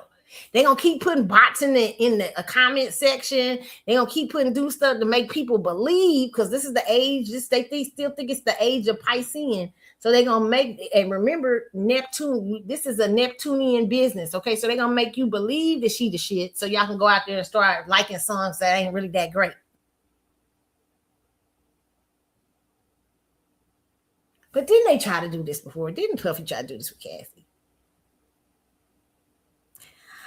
I just think that she's running into an age where there's a lot more girls out here talented, that's more talented than you, doing what you do, and there's nothing different about you. You're pretty, but do y'all guys understand? Do you know what Beyonce did? That was what she did to meet that occasion of overhypeness. She worked her ass. One thing her parents gave her was work ethic. You know what makes Beyonce stand out from all the rest of her people? Work ethic. When she was working, that motherfucker will work. She will work. Listen here, worker bee. Beyonce's a Virgo, okay? That Virgo will work her ass off. Now she's a Scorpio moon. She up there kind of going. I think she's going to do some depression or something. But listen here, that heifer will work. That's why y'all couldn't mess with Beyonce. Beyonce was on another level as far as that, working her butt off. Like she show up at if she showed up, she did all that. She showed up, even though it was overhyped, she still showed up for the hype. Some of y'all ain't got it like that.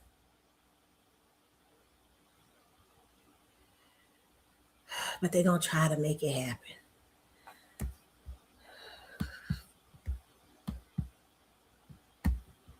Of the racial dynamics of the world after that blowback? I mean, initially it was very difficult because prior to the Breakfast Club, I did answer that question, and already I started getting backlash, and I was like, whoa, I don't know what else to say about it, because I never had to explain myself. I was just always myself and living, 20, at the time, 22 years of my life, all I knew was that I'm colored, and that's what I was told. It's what, like, I had to tick on boxes back home.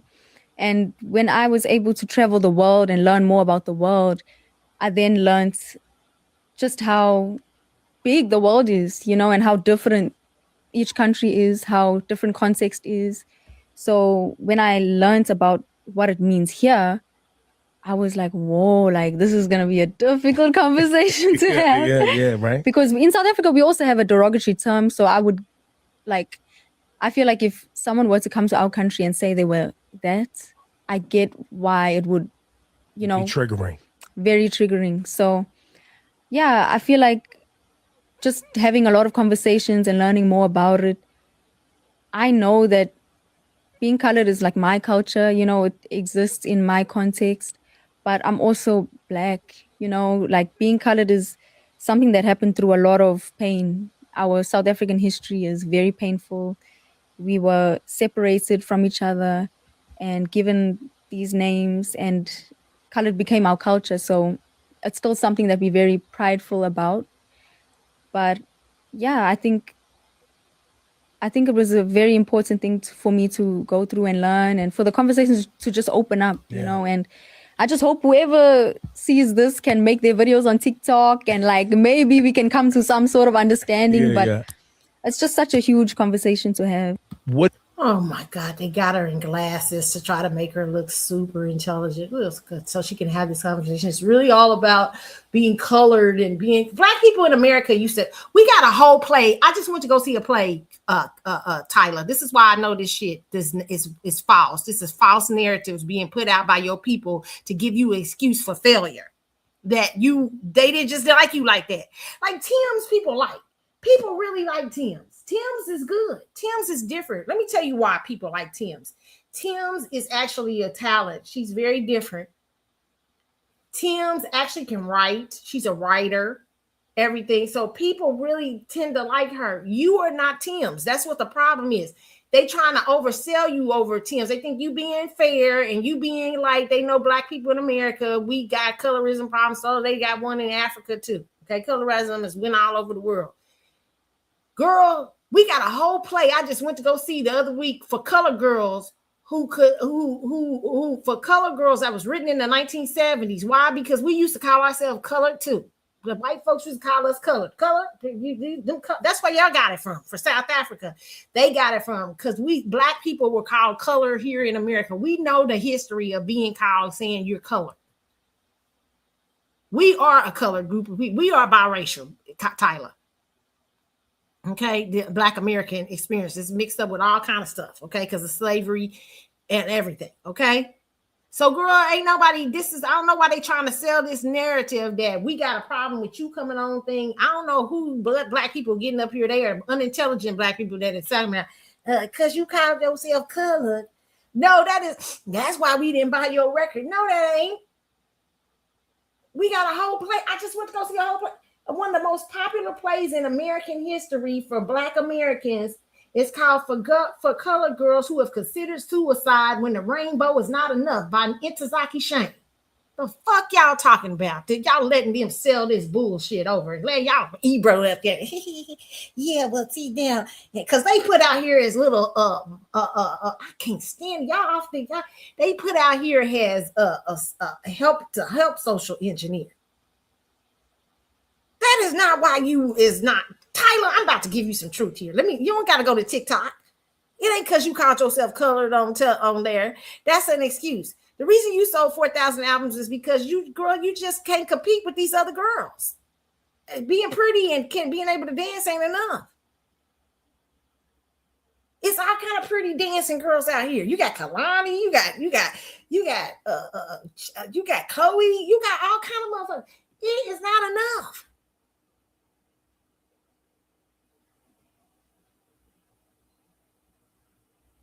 You can put them little glasses on and try to sell this little story. It's not the story.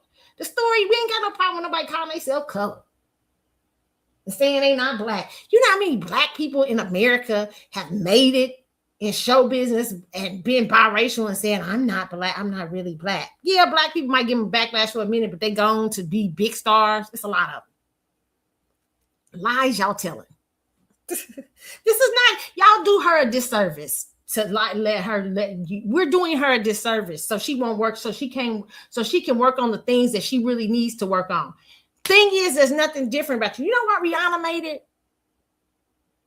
Rihanna wasn't the greatest singer in the world and stuff like that, but Rihanna, finally they stopped trying to make Rihanna the Caribbean Beyonce.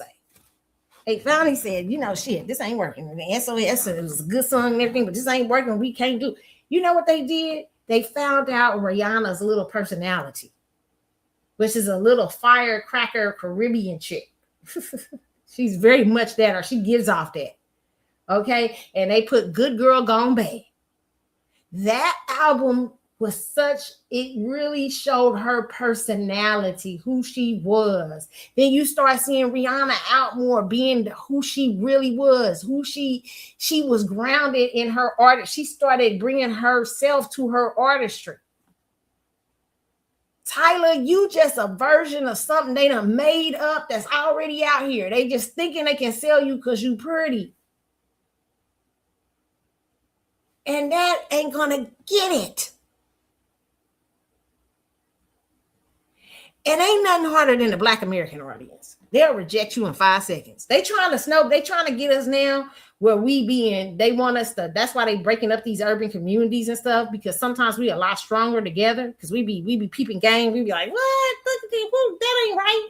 The streets reject you, it'd be just over. You know what I'm saying? Now they trying to take that power from Black culture, Black urban culture, urban street culture. And so they trying to take the power and put it, make it like a global thing. But if we rejected you, the world would usually reject you, because we was a culture. We the culture like that. We be like, no one. We be like, that ain't no one. What you doing? You know what I'm saying? And we recognize when it's soulful. Tyla. What, are you supposed to be a singer? I'm not sure. I don't know. I know you need to be. The reason you're not making it is because you're nothing different. If you want to look at somebody, I like Tim's because Tim's is different.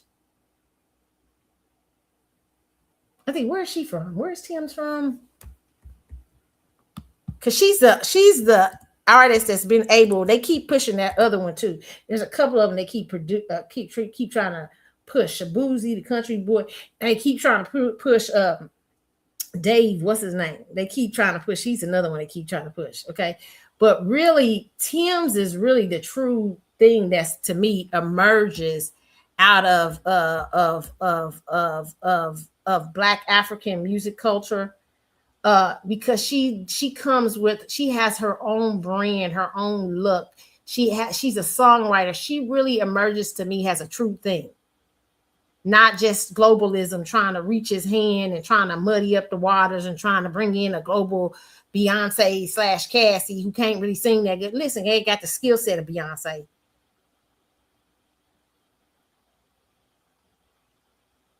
Now, Tim's is not her voices are not all that, but I like her style. She's from Nigeria. She's a singer-songwriter and a producer. I don't even consider her Afro beats, because I don't even consider Afro beats real. Afro beats is a mixture of a lot of stuff to me. That's why I didn't like. I knew Black people in America was going to reject Afro beats after me, because it just starts sounding repetitive. That's like reggaeton. Reggaeton. They suing the reggaeton people. Reggae needs to sue a lot of people. They need to go after Afro beats too. But I digress. Listen, it is what it is. You are not, that's what it's going. Look at how Tim's has distinguished herself as an artist. She is, people really do, you hear people say, I genuinely like Tim's. Tyla, they usually the spot, they don't really like you like that. They be like, she's cute. And it ain't because you said. Now what's being repeated over and over, because I believe your people put that out, what's being repeated over and over for the excuse for you selling less albums. First of all, this is a time where we don't really sell records. That's the first thing. The first thing is that it's hard to sell fucking records if you a big star today, okay? But the reason ain't no, it's probably like your streams or whatever ain't happening like they should. They tried to say it was because she went on American radio and said for call herself colored and not black. We black people do. It's just because it's an old term here in America that whites used to use a lot, but black people used to use it in the 70s and 80s. It is a whole play written on that. Okay, your people trying to sell that bullshit so that the dumbass people that sitting there listening at the radio, not paying no attention and not really seeing that they being brainwashed for your failure. Your failure is not because you went on and explained yourself as not being black, whatever you tried to do. That's not what your failure is. It's probably 5% of your failure for people who could see that. Most of your failure is because you ain't really that different. You can't compete. What you bringing to the table look like a whole bunch of other people. You know how many girls is out here dancing half naked and cute? It's a lot of.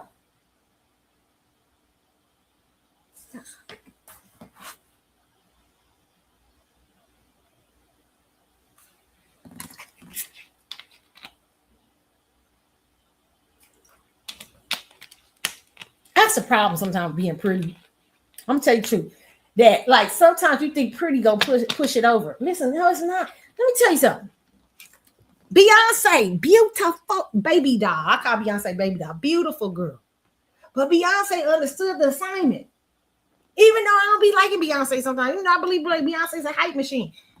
Beyonce understood that fucking assignment. Beyonce got out here and worked on her voice lessons. She worked on her body. She worked on her performance set, her performance skill set. She worked on so much till she became that girl. Distinguished herself. I really don't think, I'm gonna be honest, Tyla, from the voice I heard, I don't know if you ain't gonna be able to do that voice wise, but you can look to not Beyonce, but maybe Rihanna. Rihanna started to show a sense of person. People love Rihanna so much because she has personality. She's funny. She's herself. And she brings it to, even when Rihanna was a hot mess out there with Jay-Z doing bitch better have my money stuff, Rihanna was out there like, having a fun. That's what people love about her. There's a person. You cannot just come up in here and try to be pretty and then use your people to try to say that we was rejecting you because of some dumb shit you said on the Breakfast Club. That is not the reason you've been rejected. You've been rejected because you just ain't different. We done seen you before. You ain't bringing nothing new to the table. That little, what's that one song was good? Whatever. They can throw you out here with Future. They can throw you with Shakira. They can throw you with who the fuck. Maybe you're supposed to be a dancer. Sometimes people in the wrong damn job. There's a singer right now. I ain't gonna say no names because I don't want to talk about nobody because I really like this singer. I like her. I do. But she got money to just throw shit to the wall. I mean, I guess she got money to just keep recording and just keep believing. I personally believe this particular singer is a choreographer and maybe a producer and stuff like that. And every now and then maybe do a feature with somebody for fun or something like that. But really, I don't think she's a singer.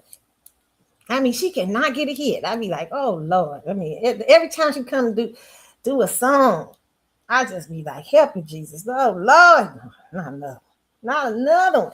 And when it started off for her, it started off very promising because she had great producers and they had the beats that went with her voice and stuff like that. But eventually, this woman, she had to do other things. You got to marry good. You gotta, you in America, you beautiful. Okay. Let me tell you what you could do. These football players out here, these basketball players, these singers or something like that, get you one of them. run around here with them for a few days, do some publicity stunt or something like that, or marry well, because you pretty, marry well. I'm like, Carlotta, no, I'm trying to give people truth. You see how Chris Jenner got how she got, this is Scorpio. We be like, we try to tell you, we try to help you. You like, we see when they ain't going well, we just tell you the truth. Like Chris Jenner just finally broke it down to her daughter. She just like, you know what, you cute. And you probably already out here home. Okay, so let's figure this out here. Maybe we should drop the video. Just let the video go through the wind. This could help your career. Now, because we be seeing the truth of a matter. Okay. We hate to tell you the truth. We don't like to tell you the truth, but this is the truth, Tyla. The truth is, I don't know if you got the work ethic of Beyonce, and I don't know if you got the personality of Rihanna. But I do see talent. I see a great dancer. I see a pretty girl, maybe perhaps getting modeling and acting and some other things. Maybe, do a little Afro beats on the side, features and stuff for fun here and there. And maybe one day something to catch on, something to catch fire. And they'll see a spark for you. And they be like, oh, you know what? Hey, maybe don't, but if they keep throwing shit to the wall, I mean, it might work. I don't know. Sometimes it's they keep it going to the point that they just, but usually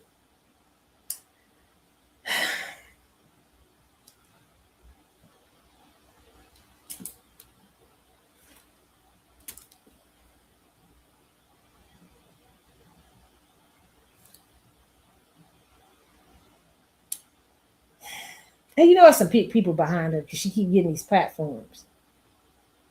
Like the girl who's successful in America, Tim's don't even be on interviews and stuff as much as this girl do because they trying they damnedest to sell her. How does she done fail? It's just like failure. It's like, come on. And so you need somebody to come give you and your team the real. Now, if you're going to continue this journey into music and everything like that, you better find another way. You better find another path. You better find something the fuck else out because you got too much competition out here. It's too many girls that's really good just doing what you do. It really is. It's too many girls. And today, I'm going to tell you what ain't going to, every now and then, these people will keep throwing shit to the wall and they'll eventually convince the public that you all of that. Eventually, sometimes that happens. But it's harder today than it was 20 years ago. It was easy to do that with an artist like Beyonce because at that time, record companies could saturate everything. The age of the internet is not as easy. They still doing it, but it ain't as easy anymore. Because there's some people out here who can see the real deal. They be like, And now you ain't even selling records now. Record companies are like, this is shit. Should we keep putting money in this? When they keep putting money in her, if you keep seeing them continually to put money in Tyla, and there has been no change to Tyla to the point they convince y'all that Tyla is some sort of great artist, then you guys, I'm telling you, she's connected to some sort of form of social engineering or something they want to get across, and they're using her to do so. Okay? Because she can't keep doing this and think she can sell. Being pretty ain't enough. The fuck is going on around here? Being pretty, it's a lot of pretty girls out there. Kalani's out there. There's Victoria. There's all kind of stuff. Even the old girls are still pretty. Beyonce fine out here. You got Chloe fine. You got Holly fine. It's too many fine girls out here. Girl, you sitting up here trying to go out there being fine. That don't work no more.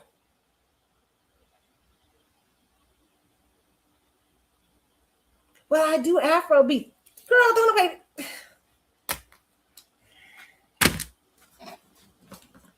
Where is that on the charts now? Okay, I digress. Listen here. This is the truth, Tyla. Tyla, the truth is, I think you need to find another career path. Marry well. Date well. Figure out a way to combine your personality with your artistry. Figure out a way that you look towards Rihanna. Beyonce is too much of a stretch. Look towards Rihanna and look at, and Rihanna has been managed to be way more successful than Beyonce in terms of her record, I think streams and her hits and stuff like that, because Rihanna has personality. Now Beyonce used to have personality, but Beyonce has turned into a robot. But before post robot era, Beyonce had a lot of personality, and then after robot era, Beyonce is just she works so hard to outdo the rest. It's she you know what I'm saying? She's a literal robot. She for real. I think they put something in her. I think they wind her up every now and then. She, you know what I'm saying? I don't see it. I'm just trying to really be honest. I don't want to hurt nobody's feeling. I don't want to break nobody's dream up, because I got dreams. I don't want to hurt nobody. I like for people to tell me the truth. It's all right.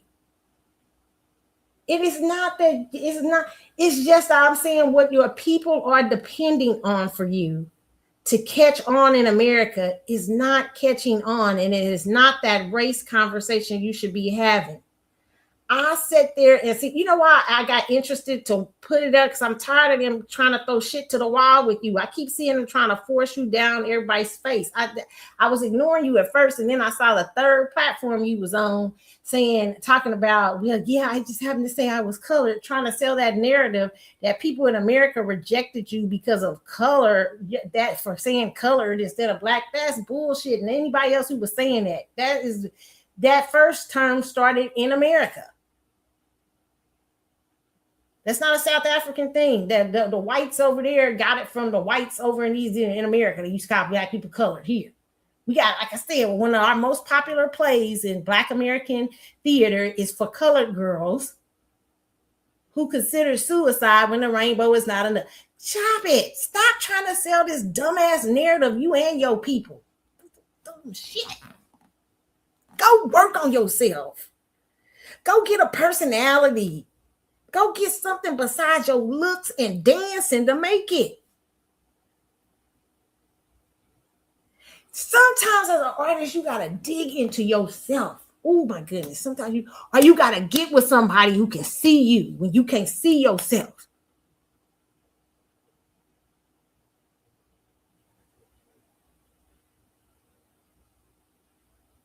But coming out here trying to sell me generic, like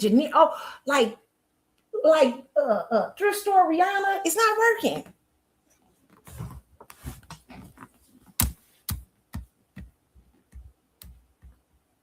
Homework, Tyla. Tim's, who is a genius of a songwriter, producer. Look at all the other things she has her hands in. She's not just up there singing. People respect her because she has a number of irons in the fire, and she's good at. The voice is okay. I don't even say the voice is the most spectacular thing. I think it's more that her personality, her songwriting, everything. But what they've done with you, what it feels like, and I shouldn't feel like that. Because if you're a real artist, I shouldn't feel that way about you. What it feels like to me is they saw you in a mall somewhere, or they saw you somewhere and said, she's so cute. Is she singing and stuff? Your mama and them, somebody had you practicing singing your whole life because you was cute. Everybody told you should be in show business, right? And so what happened, it seems like they felt like the cute was going to get you over. And the good dancing and all that, we could do a little bit of this and that, but you need to be grounded. You need to have some sort of.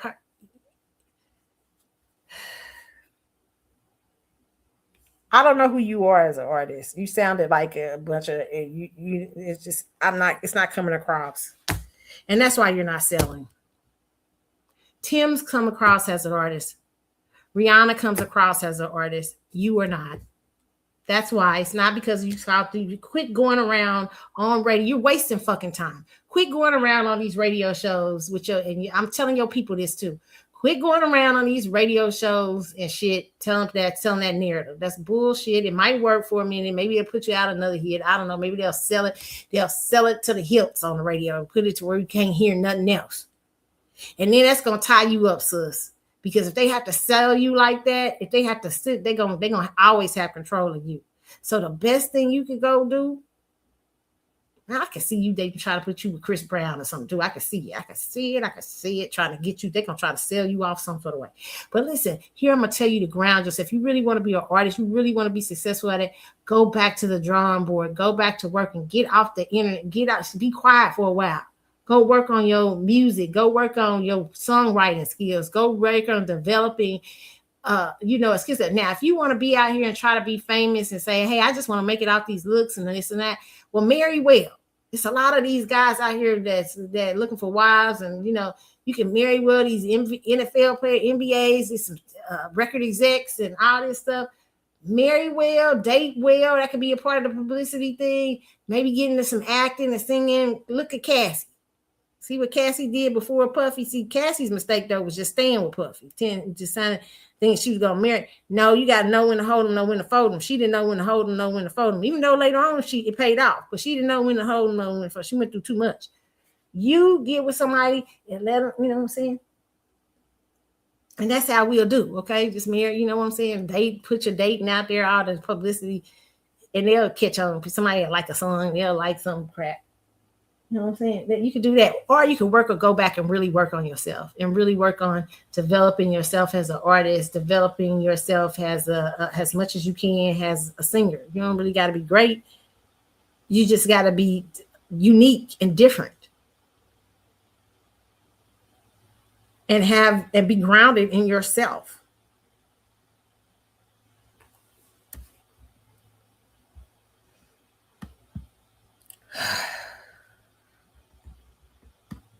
Moving on.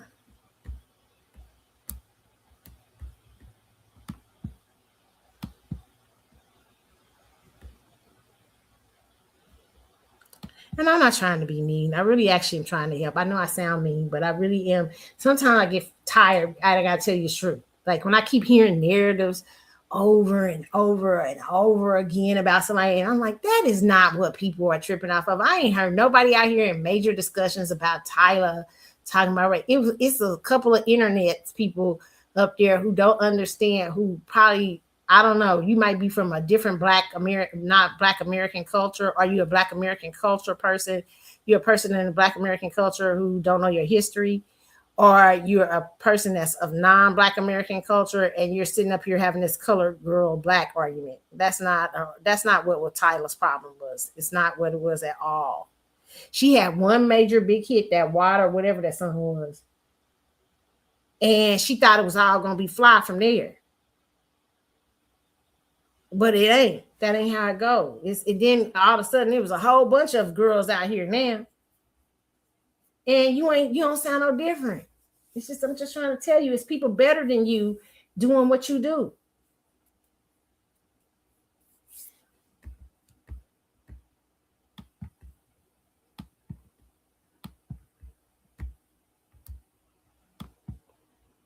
That's the truth, bro.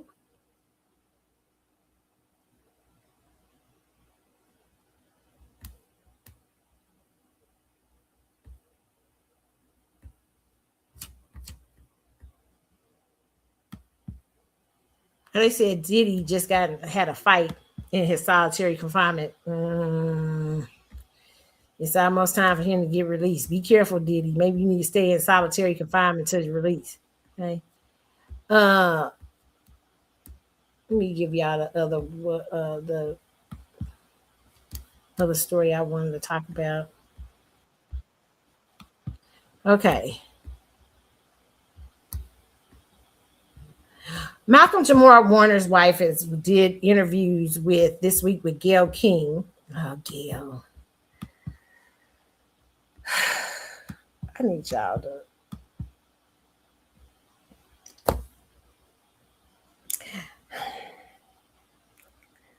I don't know how Gayle started being the go-to person for people.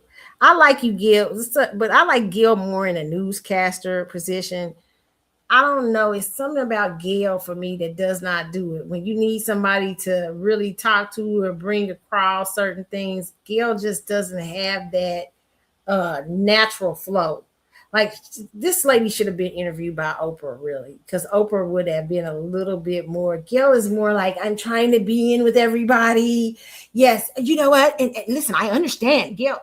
And Gayle, And then there is very obvious. See, Oprah can hide that, but Gail is very obvious when she's against somebody too. So you know what I'm saying? It's just like Gail is an in crowder. You know what I'm saying? I no offense. It's what I get. You know, that's what I pick up. Oprah is too, but you don't pick it up as much. Okay, but it says Malcolm-Jamal-Warner's. This is from the Neighborhood's Talk. It said Malcolm-Jamal's widow gets emotional in first interview since his passing, causes death unfair as Gayle King reveals she was unaware of a lawsuit against his mother during their conversation. Okay, in his house. Did you ever think about moving? He is here with me always. Mm-hmm. I don't think about moving You don't? because all of our memories are here. Are here, yeah. And it hurts. I can't be in my own home without feeling the loss, but I can't walk away. What would be most helpful to you to help you get through this? You know, I often tell my friends who reach out all the time and may not necessarily get a response from me all the time, just don't forget us. Do you still feel his presence? Do you still see him in this house? Did you ever think about moving? He is here with me always. Mm-hmm. I don't think about moving You don't? because all of our memories are here. I was very moved by Tanisha, and we should say we did this interview before the lawsuit. I was just as surprised as everybody to hear that a lawsuit had been filed. I found her to be very sweet, very loving, very kind, and I reached out to her, and she said it was a formality. This is not a lawsuit that she wanted to file because it's based on what Malcolm, they had a prenup, and apparently there's an issue, not apparently, there is an issue with Malcolm's mom and Tanisha clearly. Once you get married, it becomes a new responsibility. And I think most people are feeling Malcolm would have wanted his wife and his child to be provided for. I just hope they can work it out because for Pamela, she lost, it was her only child. It's a baby. So I understand her pain as well. I was very moved by Tanisha. Okay, so what I want to say about Gail and why Gail was not good for you for this interview is because what she just did. Gail tends to connect on the people and try to sell them. Oprah has a way of, and not to pit Oprah and Gail against each other, but Oprah would have been a better, or someone like Oprah, because Oprah has a way of conveying that feeling without looking like she's, well, see, and you know, what I do understand, and you know, Malcolm, and you know, I'm pretty sure people believe Malcolm would have won. It's like Gail's always aware of other people. Like Gail's always aware of, I gotta look good towards people. I need to look good on this side. That's what I don't like about Gail. So I mean, I like certain things about Gail, but there are certain things I don't like about Gail. And that to me, the interview should not have been done with her for this lady. Okay. Now, let me tell you, prayers go out to this lady. I'm sure it is horrible losing a spouse. And she almost lost her child in that, because I think the child was out there. So it's a blessing her child even got healing and everything. But I can tell you this, I got a lot from that interview, what I perceived. Okay. I'm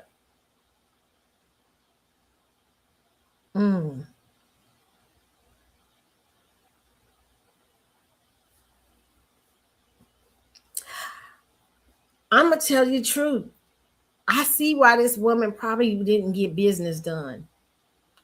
I actually think, I don't know, it makes me think of Malcolm a little bit different, because I don't think that he's a dude that would have. Listen, I tell y'all, people's care for you is through action a lot of times. Okay, I'm just trying to tell y'all, when a man gets married, and that to me, I know a lot of y'all saying, well, a lot of these people don't do it because people get comfortable. A lot of people don't understand how important it is to make sure that your spouse or the other person that you're with is going to be okay. That's the first thing, especially if you have some sort of wealth factor. Now, usually why I let poverty slide, okay, and things like that, is because in poverty, people are working with so much different just day-to-day shit. I mean, you know what I'm saying? They going through this. Sometimes it's hard, but I still say the same thing, okay? And they don't have the money to go to lawyers and all this, but Malcolm-Jamal-Warner did. And Malcolm-Jamal-Warner could have changed that stuff. And she could have made sure. What is going on? Is the mama holding the insurance policy? I'm not quite understanding what it is. Now, if the mama's holding the insurance policy, well, then I do think that's fair to try to sue for. But if you asking for an insurance policy, or her to give you $1 million on an insurance policy he should have done but didn't do,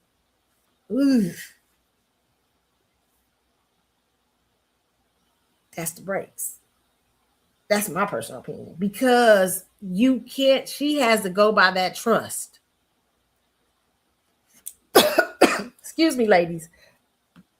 I will keep saying it over and over again, because women, we get in these relationships and we're in eros love too much. We're not understanding that we're going to have to have some logic. Like I said, somebody was talking about, when I was talking about these R&B stars, if you marry an R&B star, I said, well, you can't just be, people be like, well, Carlotta, ain't it about love? I be like, no, because love is fickle. The way y'all look at love, the eros love, it come and go every day. Some days I like people, some days I don't. That come and go. You love. I need to do something that's gonna make your ass feel it. Okay, make you think out here in these streets. To really be honest, that's really what you got to do. It's like with your kids. It's really for real.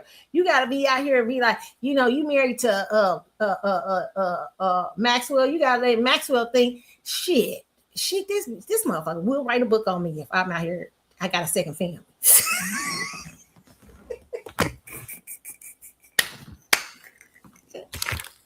She will walk out them doors. She will walk out them doors and be on the Today Show with Oprah, be on the CBS Morning with Oprah. That's his fear. Okay, that's to me my personally what I think about Maxwell. That's just personally. But his fear is like, no, I don't want my business out in the street. Lenny Kravitz. Oh, listen here. I'm not dealing with this mofo taking my parents' house and my Muhammad's house. Okay, she ain't. I'm thinking before I get out here and cheat. And if I cheat, I need to cheat real good where she don't find out. But that's hard with a Scorpio. I saw the other day. It's funny. I've been watching Love After Lockup, and Love After Lockup, one of the girls is a Scorpio, right? And the dude is trying to play. He's trying to have her. He just got out of jail, so he's trying to have her and this other girl. But that Scorpio read game. She's like, I don't feel something ain't right. I had a dream the other night about a dark skinned girl. She was telling a friend, I had a dream about this dark skinned girl with curly hair. She said it ain't right. And the dude like in the background talking about her intuition, just like, damn, I can't get away with nothing. I'm like, she is a Scorpio. These November babies and our late October babies, we will get a dream. So I suggest you can't even hide us enough. We'll peep something in your behavior. We'll be like, well, wait a minute, you ain't never went to Germany like that. Why you going to Germany all the time? Oh yeah, I enjoyed it so much the last time I went. Really? And we'll play you off. We'll let you go and keep that lie going. We'll let you keep that lie going for a long time. And then we'll investigate your ass. We'll get tired of you lying in our face. We'll let you play in our face. We let you, and Scorpios, we let you set that shit up really good. We be like, let them set themselves up. Oh, and then we find out you got a whole family over in Germany. Bitch, here comes the book. Okay, bitch, there goes the house. Bitch, here comes my you and Hyde gonna be handing me some of that pretty wings money. That's how you gotta do these boys, because these boys, love has to be logical. You gotta, and so this is what I think Malcolm-Jamal-Warner's wife's problem was. And you can see it right now because she's emotionally, and rightfully so, she's grieving, okay? But grief, if you do it too long, and it's hard to tell people when to, get over, because you never get over the death of somebody you really love, okay? But you have a child and you got to get your ass together. You got to say, is it healthy for you to be in that house still? Like I'm listening to her talking about my memories is here. But then I was like, but this is for the camera. Okay. I no offense. And I ain't trying to knock her because I do believe she hurting and stuff. But listen, she trying to give y'all a grieving wife. And the reason why she trying to give y'all a grieving wife, because she got this lawsuit on, she needs to make it look like, hey, I'm left here with his memories and it's really his love. But y'all should have been about business when he was alive. That's facts. And I got to tell women right now, get about your business. Get about your business. Even with men, you are like there are a lot of women who are housewives and you don't have no jobs and stuff like that. That's okay. That's fine. A lot of women who are, you live in the sprinkle life and all that stuff. No, be aware of finances.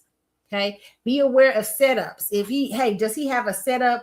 Does he have his disability insurance, right? In case something happens, his ass fall out and he ain't gonna be working for a little bit. You can make sure the money's still rolling in.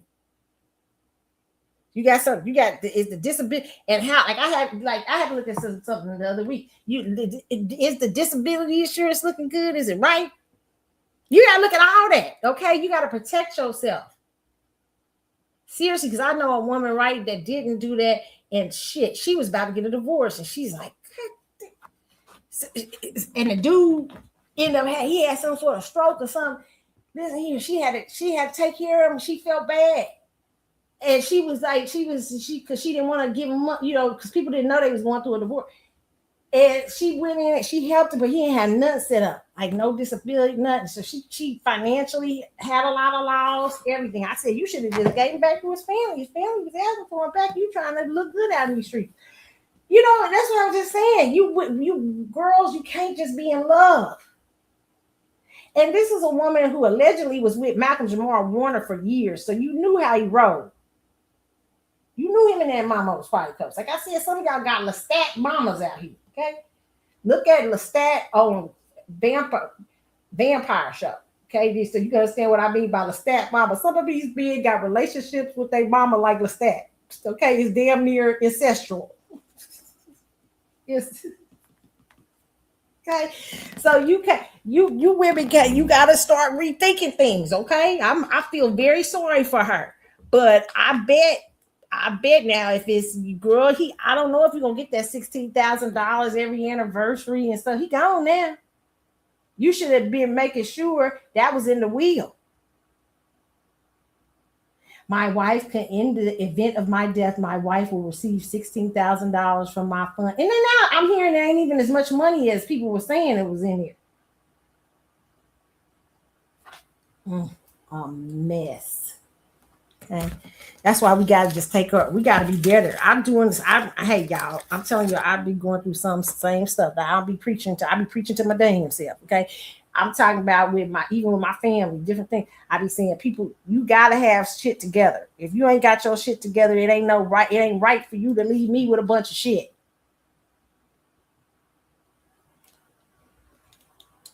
Malcolm did not do due diligence by her. From what I'm seeing, okay, allegedly, I got to hear the mama side, what the mama got over there in that trust. Well, mama, what you got over there in that trust? What's that saying, okay? But if that man never changed his trust and never worked on that shit, he never did nothing, girl. I don't know what some men or something else. Some men marry women. Listen, even you can be a nice guy and you still have ulterior motives. Some men marry women because they good at taking care of the house and all that. They marry him like a housemaid. And some of you women that just got men married you just to have a couple of babies and take care of their house while they gone. I'm not saying this is with her, but I'm just saying sometimes that's the case. And they really don't care. They ain't attached to too much nothing else. You have to make sure that people are invested in you, okay? Especially when they got that money. That's why I say you got to think logically. We got to be logically out here when you sign these prenups. When I say logically with the prenup, I mean with the prenup, it's all business. Hey, fine man, I see you over there. I see you, fine Lenny. But Lenny, guess what? You get to acting a fool up in here. I want that Paris house. Okay. That's how you gotta be. You know what I'm saying? You can't get caught up in the fineness of me. It's our wedding day. It's almost our wedding day. Nah, they asking you to sign a prenup. Come to the table with your lawyer, with your good lawyer. Your glasses on and be fully aware and alive. Be fully aware. Be not only planning life stuff, be saying in case you die. Okay, have it all. No, it gotta be like that. He might be looking at you different. He might be like, am I sure I want to get married? Because a lot of times women is so interested in the wedding that they don't plan, and they be wanting to look good in front of their friends and shit. So you be wanting to look good. You so interested in the wedding that you will ignore or having the man, or the very fact that you done got Malcolm, or you done got Denzel, or you done got, so you ain't interested in all the other stuff, and you don't want him to make you think him to think you after his money. No, that's not what I'm doing here.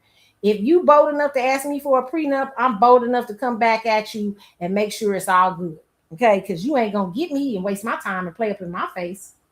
That's not what it should be done. And that's what this man probably, it seems like. I don't want to knock him, but it seems like he done played in her face. And not only that, she was with him years before.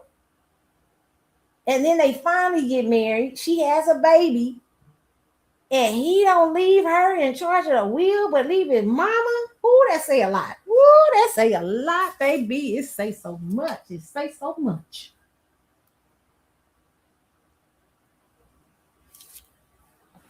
Girls, protect yourself out here. You know when he love mama's boy. You know when he like, you know when it's a little stop in his mama. You know when you married a little stop. Just quit playing. You know who these men are. You know when they mama's boy, and you know you gotta protect yourself. I know he love his mama. Okay, because I know that his mama gonna be in charge of his wheel. He don't trust me with nothing. Okay, his mama gonna be in charge, so I gotta make sure that me and my kids are taken care of, and that he got something separate. Because I don't want to be arguing with his mama all day.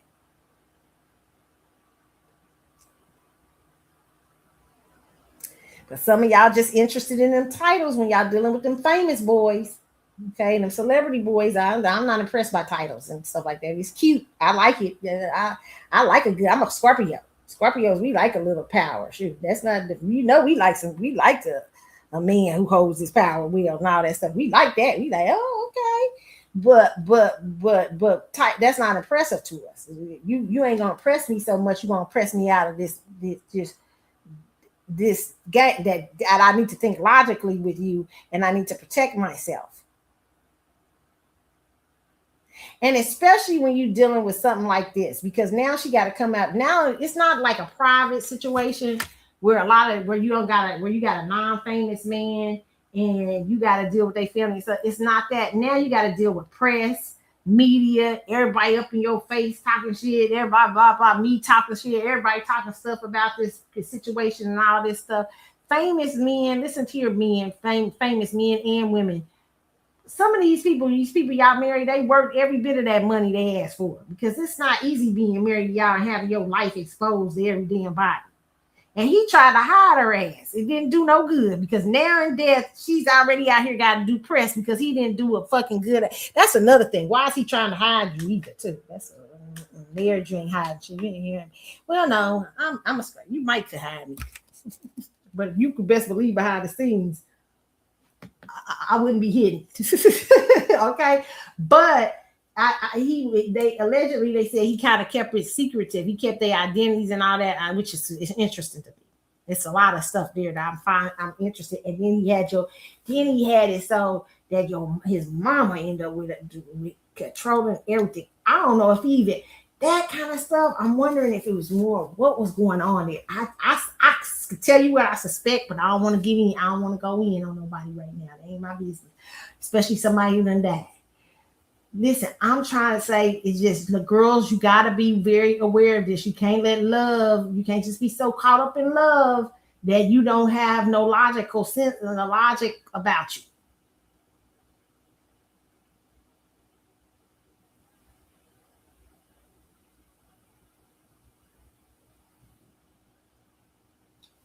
Make sure these things are taken care of. Okay. And especially when you having to deal with celebrity. Because listen here, it ain't worth it having your life exposed, having all this stuff, and they ain't even gonna take care. They ain't even making sure. That's a damn job in and of itself to be a celebrity wife. You know how hard it is to be that. Well, he hit her ass. I don't know why he was hiding her ass, but he hit her ass. Well, he wasn't out here a lot anyway himself. Okay, so maybe that's why she was hidden. But for one, think of a guy who's out here all the time, who's making music, you know what I'm saying, everywhere and stuff. You got to go to the Grammys. You got to go to shit. You got to do, unless you're going to be Dolly Parton's husband.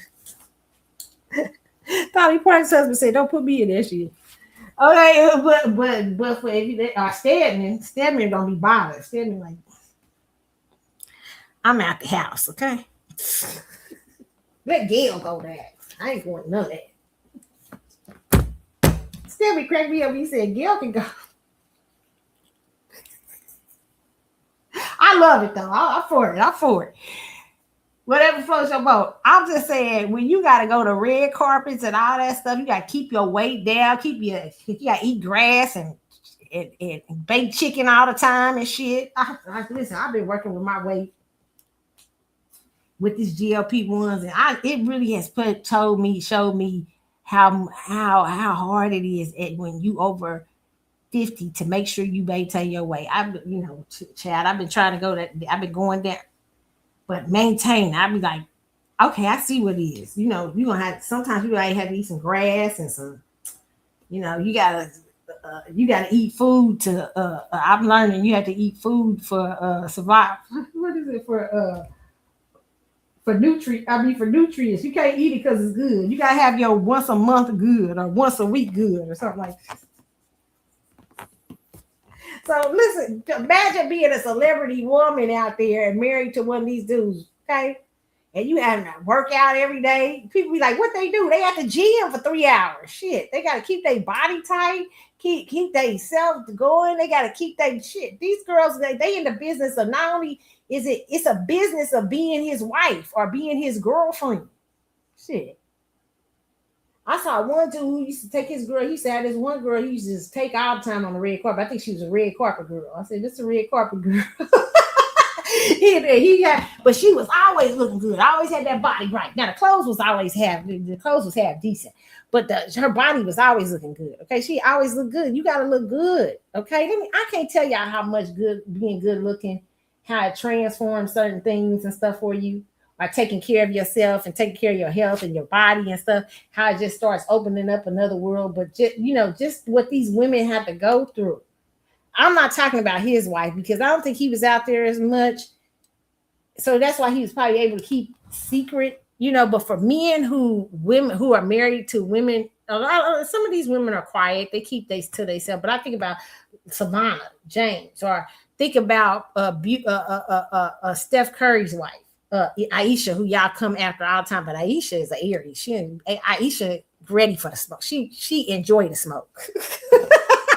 Okay, that's an Aries. Aries females like smoke. Okay, I just tell you, unless they got something else in their chart that doesn't want that. Aries females is for the smoke. They like Scorpios, but different. We sneaky with the smoke. No, Aries bring this fire right on. I will be up in your face all day. We don't care. I said what I said. Aisha ain't moved. That guy ain't moved Aisha one iota. Okay, that is an Aries chick. Okay, but I look at how she had to keep herself how she always keeps herself together, always have her body in tight because she want to make stuff look good. Savannah, the same thing. Patrick Mahomes' wife, that white girl went and got work done. Okay, she went and got remember Tamika when she was married to Usher, almost died on the operating table trying to get her body and stuff right, allegedly. Okay, listen, that's a job in and of itself. You asking why these women want some of your coin because it's work being married to your ass. Shit, yeah, you might be writing a song, nigga, but I'm coming out there making you look good too. I'm taking care of the house, taking care of your kids and all this stuff. Please, ain't gotta look good. And then you you got the nerve enough to leave me out the wheel and put your mama over it.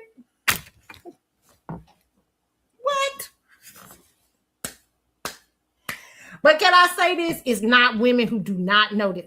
I have never met a woman, unless she just is unaware, that didn't have a feeling or didn't know this kind of stuff was going on behind her back. She already knew his thoughts of her, but she would just ignore it. A lot of women just ignore these things and just keep on living, not understanding that the unexpected can happen. And boy, when it does, I mean, they usually don't, but if it does, okay, and then you gotta find out, this Negro don't put his mama. I can't even go control my own estate.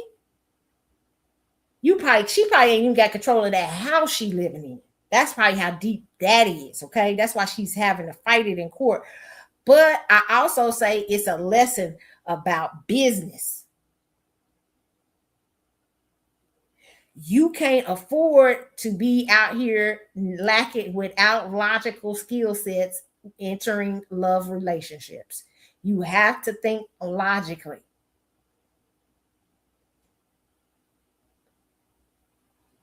I be talking about this with church women all the time, because church women, I remember one of my friends, it was so fun. I gotta say this is a sidebar. One of my friends had this show, this thing one time for her audience. It was some offshoot, I think, of Jack and Jill or something like that, but very, really exclusive, high-class women at this event. And my friend had a thing about HIV and AIDS and women making sure they get tested even in marriage, right?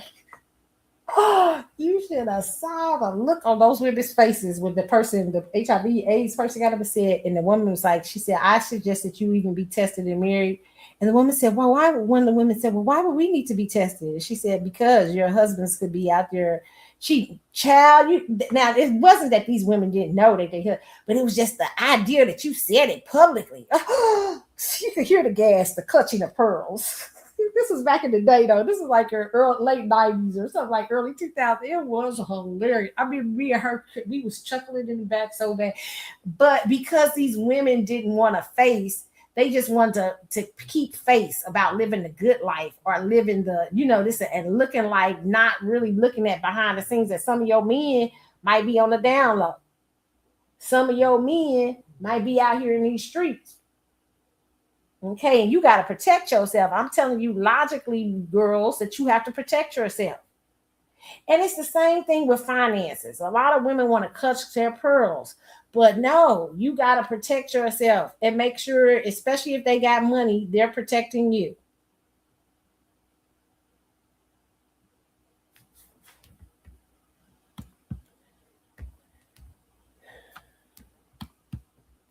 Okay. So this is the fact. Malcolm-Jamal-Warner's wife, she looks under a tremendous stress. And I would say that this man, in my opinion, sorry, Malcolm, but you put her there, okay? And I don't know, I don't know what that says about how he felt about you. That's really what that's me, that's just my personal opinion.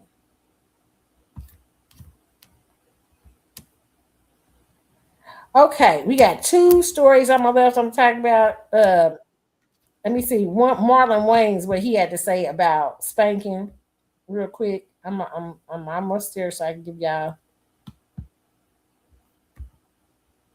Spank your kids. Why not? Because that shows that you're a poor communicator. They're a baby. Yeah. Why can't you talk to a baby? Yeah. Every time you spank your kid, you're taking your potential best friend and you're making them your worst enemy. You're hurting. Wow. You're hurting your potential best friend. And I know you're trying to teach them, but they don't need to learn that way. There's other ways to teach them. And they'll never forget those spankings. And there'll always be a part of them that resents you for that. And it'll take a lot of prayer and a lot to get over that. So just don't do that to them. So challenge yourself to be a better communicator. I don't hit my baby. I only hit my other kids twice, and I felt terrible. And why would I do that to myself? When they were younger. Were you hit? Yeah, my daddy whooped the hell out of me. Same. And I would tell my dad, I got over it, and we got really cool, but there was times I was in my teens, I was like, I should beat this old nigga ass right now. I should beat his ass, because you don't forget those things. And as close as I was with my dad, I probably could have been even closer a lot sooner if he didn't hit me. I think that put a wedge between us. There was some little resentment. Any updated? Okay, let me me just say this, okay? While I agree with Marlon Wayans to a point, some kids, I think this is parents are often a lot of times because we make everybody that's a parent out here like they good parents because they parents, but they not, and we make tend to make everybody feel like they are maternal because they have children, and a lot of people are not. And you have a lot of lazy parents out here, okay? I ain't gonna lie. They just put them in front of the video, the iPads and the television and go at it, okay?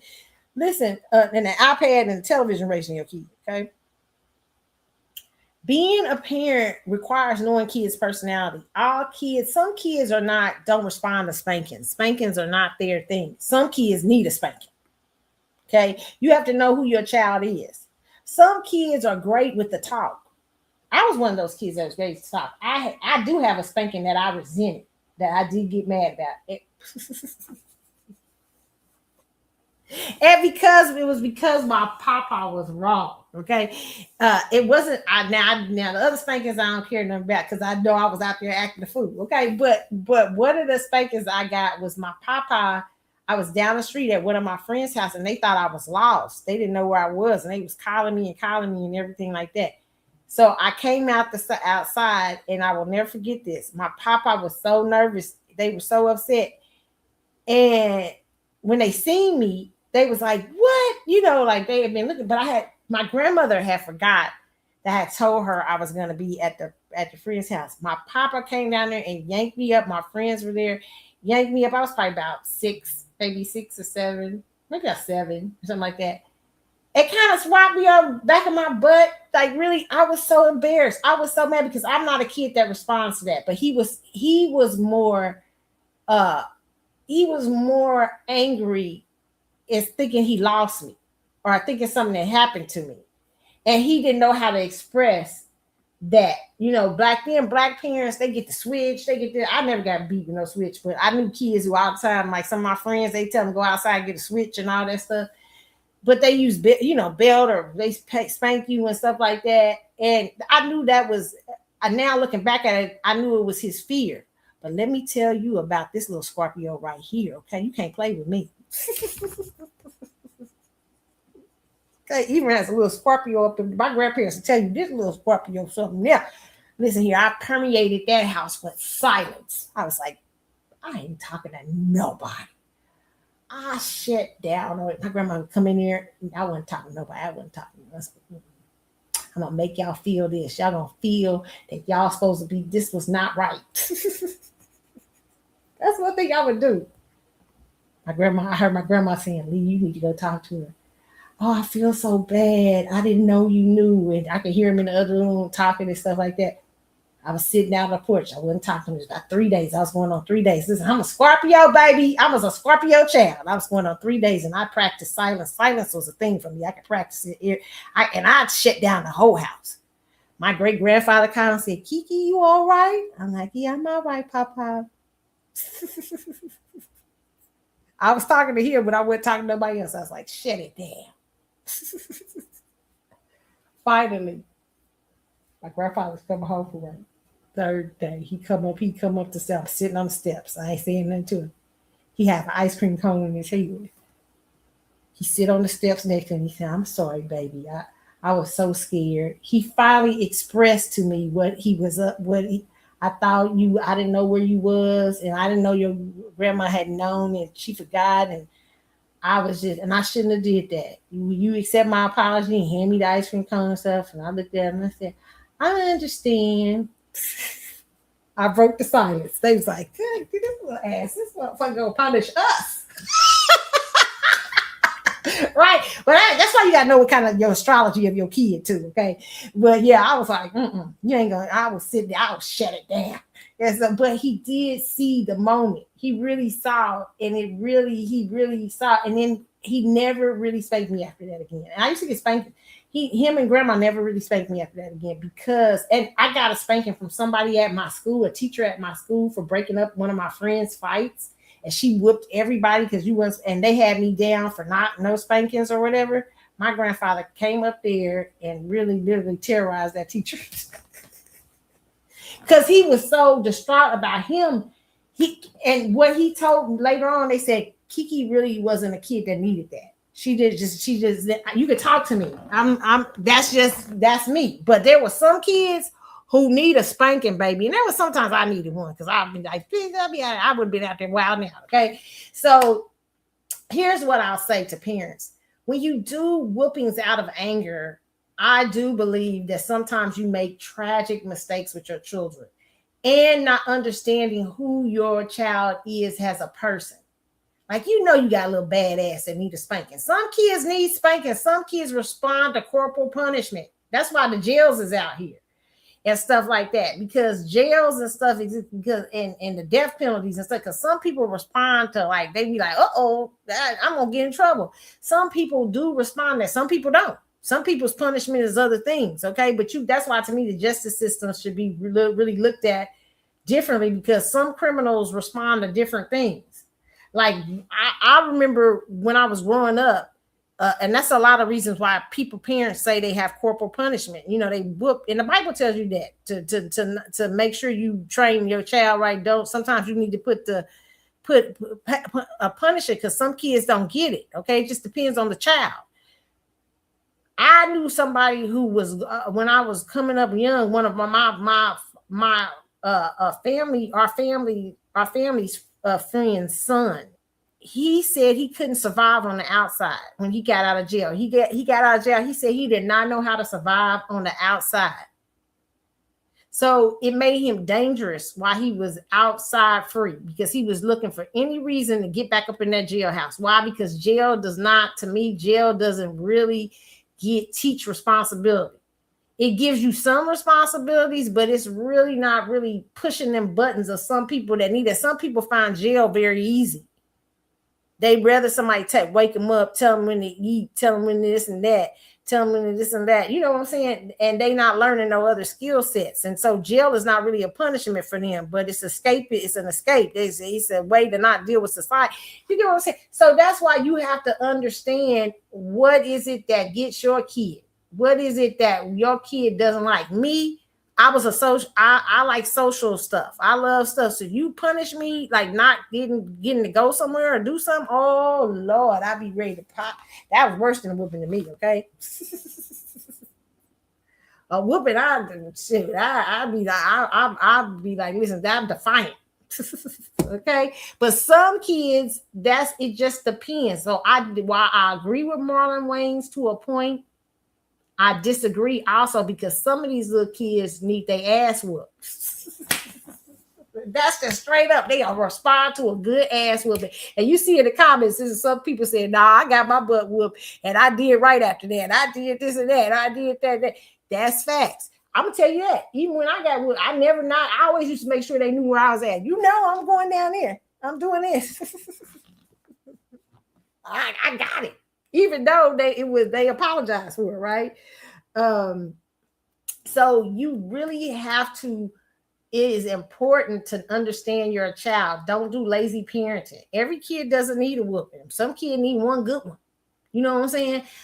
It just depends. Some kid, you can just look at them and you got that voice and, boom, and they straighten up. Some kids little ass spanking, okay? I used to have my little cousin. She act out. She used to be a little smart little thing. And I used to take care of her. My little niece cousin, child, and she would do little stuff. She would try you. Okay, I'd tell her to stay away from the little things. When she was 3 and 4, I had little things in the wall protecting the electrical things and stuff. But that little heifer go over there and just touch it and look at you like, what you gonna do? I'm touching it. You say don't touch it, I'm touching it. I got so tired of her little bit. I started spanking her little legs, her little hands. That little ass stopped. And she was like, I ain't going over there. She started running the other way. I said, look at you. All you need me was to tap that little hand. And you knew, but first she'd be trying me, like looking at me like telling her, I'm like, all right, little heifer, keep it on. Tap her little butt. Okay. And then she'd had a habit that she loved pinching people. She would just go around pinching people. So I pinched her ass real good one day. She stopped pinching people. I said, "Nah, you little healthy. You ain't gonna go around here pinching people." See, she learned. She was like, shoot, you gonna come back at me?" So did she learn? That's how she learned. Some kids learn that way. Some kids do not. Okay, you got to see what kind of child you got and understand accordingly. That's what parenting and the guidance of parenting is about. Okay, you just can't leave them out here and say everybody get a whooping. Okay, because some kids don't respond to whoopings. Okay. I am officially. All right, so I agree with Marlon to a point, okay, but a lot of these kids, trust me, a good whooping don't hurt. I mean, good spanking. Now, I won't say whooping, good spanking, okay. The last story we got here, I want to talk about. Did I talk about everything? Okay, why did I keep? Hold on, y'all. My thing keeps playing from the background.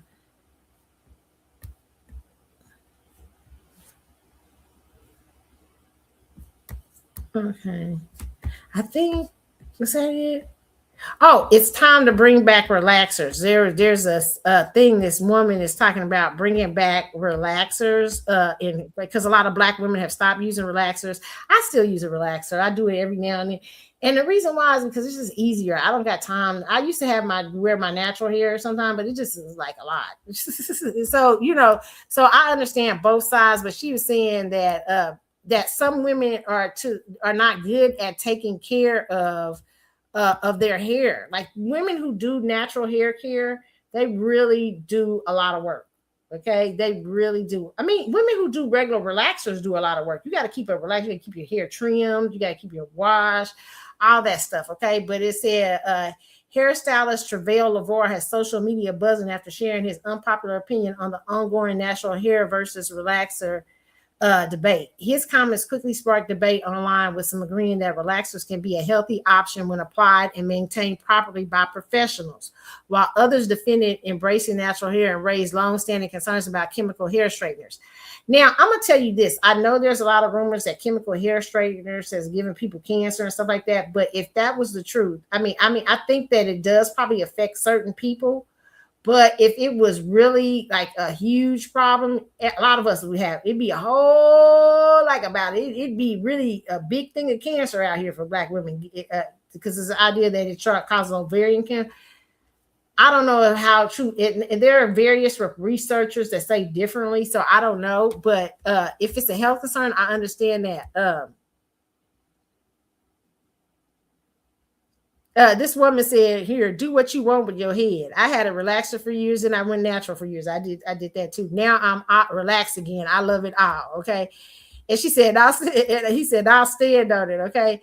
And because a lot of women are not taking care of their natural hair, they end up breaking up. And I love what he said. I'm glad this a beautician came out and said this. He said, I know, jump scare, but hear me out. For some people, their lifestyle and routine just can't keep up with natural hair. And as a natural hairstylist, I see it in my chair often. The end result is breakage because they aren't willing to apply the upkeep or simply cannot manage the upkeep, and their hair suffers. A relaxer has been a viable solution in several of those cases. They retain length and it's healthy. And before you come after me, this is anybody worried. This is anybody worried about their health conversation. First, please research it. I agree with him. Second, you've got more unhealthier things in your life to worry about than a relaxer. Poor diets, toxic marriage, the list goes on. If it works for you, let it work, but don't get a young if it's not your solution. Y'all like to tussle on this. I agree, and I'm so glad he said that. I agree. Now, I do think that people are in denial, and people try to monkey see, monkey do.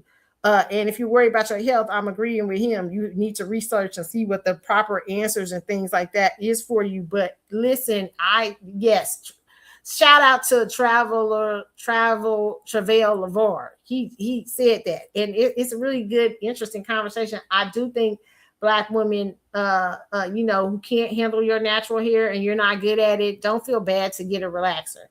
Another thing I think, I'm gonna tell you what I'm in the middle of thinking about, because I'm in the middle of this. I got my Project 55 thing. I'm in the middle of really, my hair is grown back. I had shaved my hair a couple years, about 3 years ago.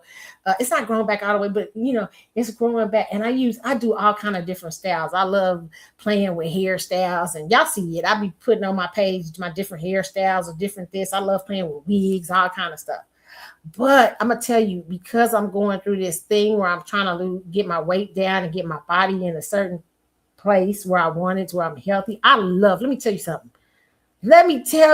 I love what I'm experiencing in weight loss. The way my clothes fit.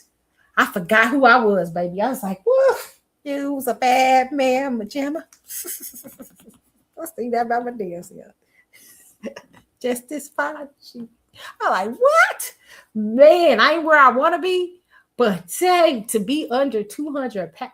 Baby, I was like, what? To go in the store and I be messed up sometimes because I be in the plus size section and then I go try it on and I be like, oh, I can't fit this. Baby, to go over there be able to shop in the junior clothes and the large clothes. Oh Lord, it feels good. I ain't trying to be funny. I ain't trying to dog nobody with weight. I was a diva with weight. Okay, I was cute with weight, but baby, let me tell you how I feel. It feel good. It feel good enough that I need to work on my body. Okay, so I'm telling you, I want to work on it even more. So I'm thinking about shaving my hair again. It's a restart, really, to restart myself, re-jump my life. You know what I'm saying? Just re-jump. Sometimes, because hair is a spiritual thing. You know what I'm saying? I'm thinking about it. I don't know if I'm doing it. I be talking stuff. But yeah, because sometimes you need that. So I would encourage some Black women to even take the bold step sometime of shaving your head and getting just, you can always throw on a wig. I did it. I threw on wigs. I was wearing wigs. I was doing all kind of stuff with my hair shaved. I go bald headed. It wasn't nothing like going in the shower and just letting the water run over my head. Jesus, I'm telling you, I felt that. I felt that in my spirit, man. I was like, Lord, let her. I felt that. That's all I was thinking about talking to my beautician. I was gonna weave my hair and do red hair. I was gonna do some weave. I was like, dang, I'm really thinking about shaving my hair again. I'm having this feeling, this feeling that I need a reset. So, I want to encourage women to look at that too. And then you can process your hair and relax your hair with you get it, even if you get it real, real low, like where it's almost shaved off. You know what I'm saying? You can do that too. But sometimes you just need a reset with your hair too. You know what I'm saying? So some of the women consider resets too. Like, cutting it all off and doing what you need to do and getting it back healthy again, growing it out in the way you want it in a different way, especially when it's nothing like something about when you a lot of women cut their hair when they're brokenhearted. They cut their hair when they're going through something and stuff. Are they trying to reset their lives? And especially if you're going through boot camp, you're trying to exercise, you're trying to get your body right and stuff like that. Don't be scared. Don't shave it off. I read a book years ago. The book was better than the movie. Okay. No offense. I hated the movie. The movie's all right. It didn't hit like the book hit. The book hit. Nappily Ever After. I read this book and it was so good. I mean, it was such a fun book, but it was about a girl who had beautiful long hair and she shaved it off to reset her life after a number of things that happened with her and her relationship. And she was talking about the reaction of people to her in the shaving off of her head. Like her boyfriend was like, what, everything like that. But it was the confidence it built in her. Oh my God, I can't tell y'all. There ain't nothing like, listen here, I'm telling you. And baby, to me, when I had my hair low, I was fine because my cheekbones and everything's coming out. But now I'm losing this weight. I'm not where I need to be, but I'm and my cheekbones be sticking out even more, baby. Baby, if I get this hair,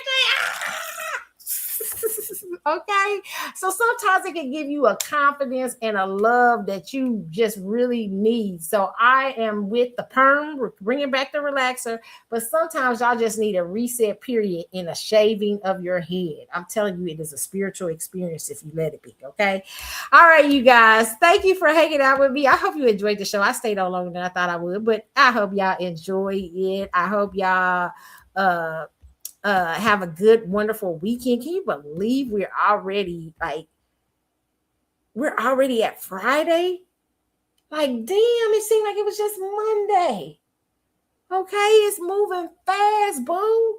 All right, so y'all enjoy y'all weekend. Have a good one, okay? Have a wonderful, wonderful, wonderful weekend, all right? And a wonderful day, all right? So I am out, and remember, you can hit me up on the Carlotta Chat with Facebook page. You can also hit me up on Carly's_Galaxy at Instagram. That's Carly's with an S, okay? And you can hit me up at Keisha Carlotta on TikTok. A lot of y'all on TikTok, a couple of people wrote me and asked me why don't I do little things on TikTok. I don't know if I'm good at it, but I may try to, okay? Do little things, snippets of what I talked about on the show on TikTok. Y'all really want me to show my face. Okay, so I may try to do that. Okay, I may try to start doing little snippets of stuff I talk about on TikTok. Okay, not right away, but I may try it. Okay, including if I have my shave hair, if I decide to shave my hair, my shave hair journey, I may do that. Okay, you guys, again, remember you can hit me up also on X at X. It's Carlotta72 and C Chatwood Show. Those are two different things when I'm on there, okay? And Keisha Carlotta for TikTok and Instagram. There's a link to Threads, okay? Thank you guys for hanging out with me. I hope you enjoyed the show. I hope you laughed. I hope you got something from it. I hope I was able to encourage you. I hope I was able to make you laugh. I hope you didn't take it personal if you're a celebrity outside. It's all good, okay? You guys have a wonderful one. I will see you soon. Bye-bye.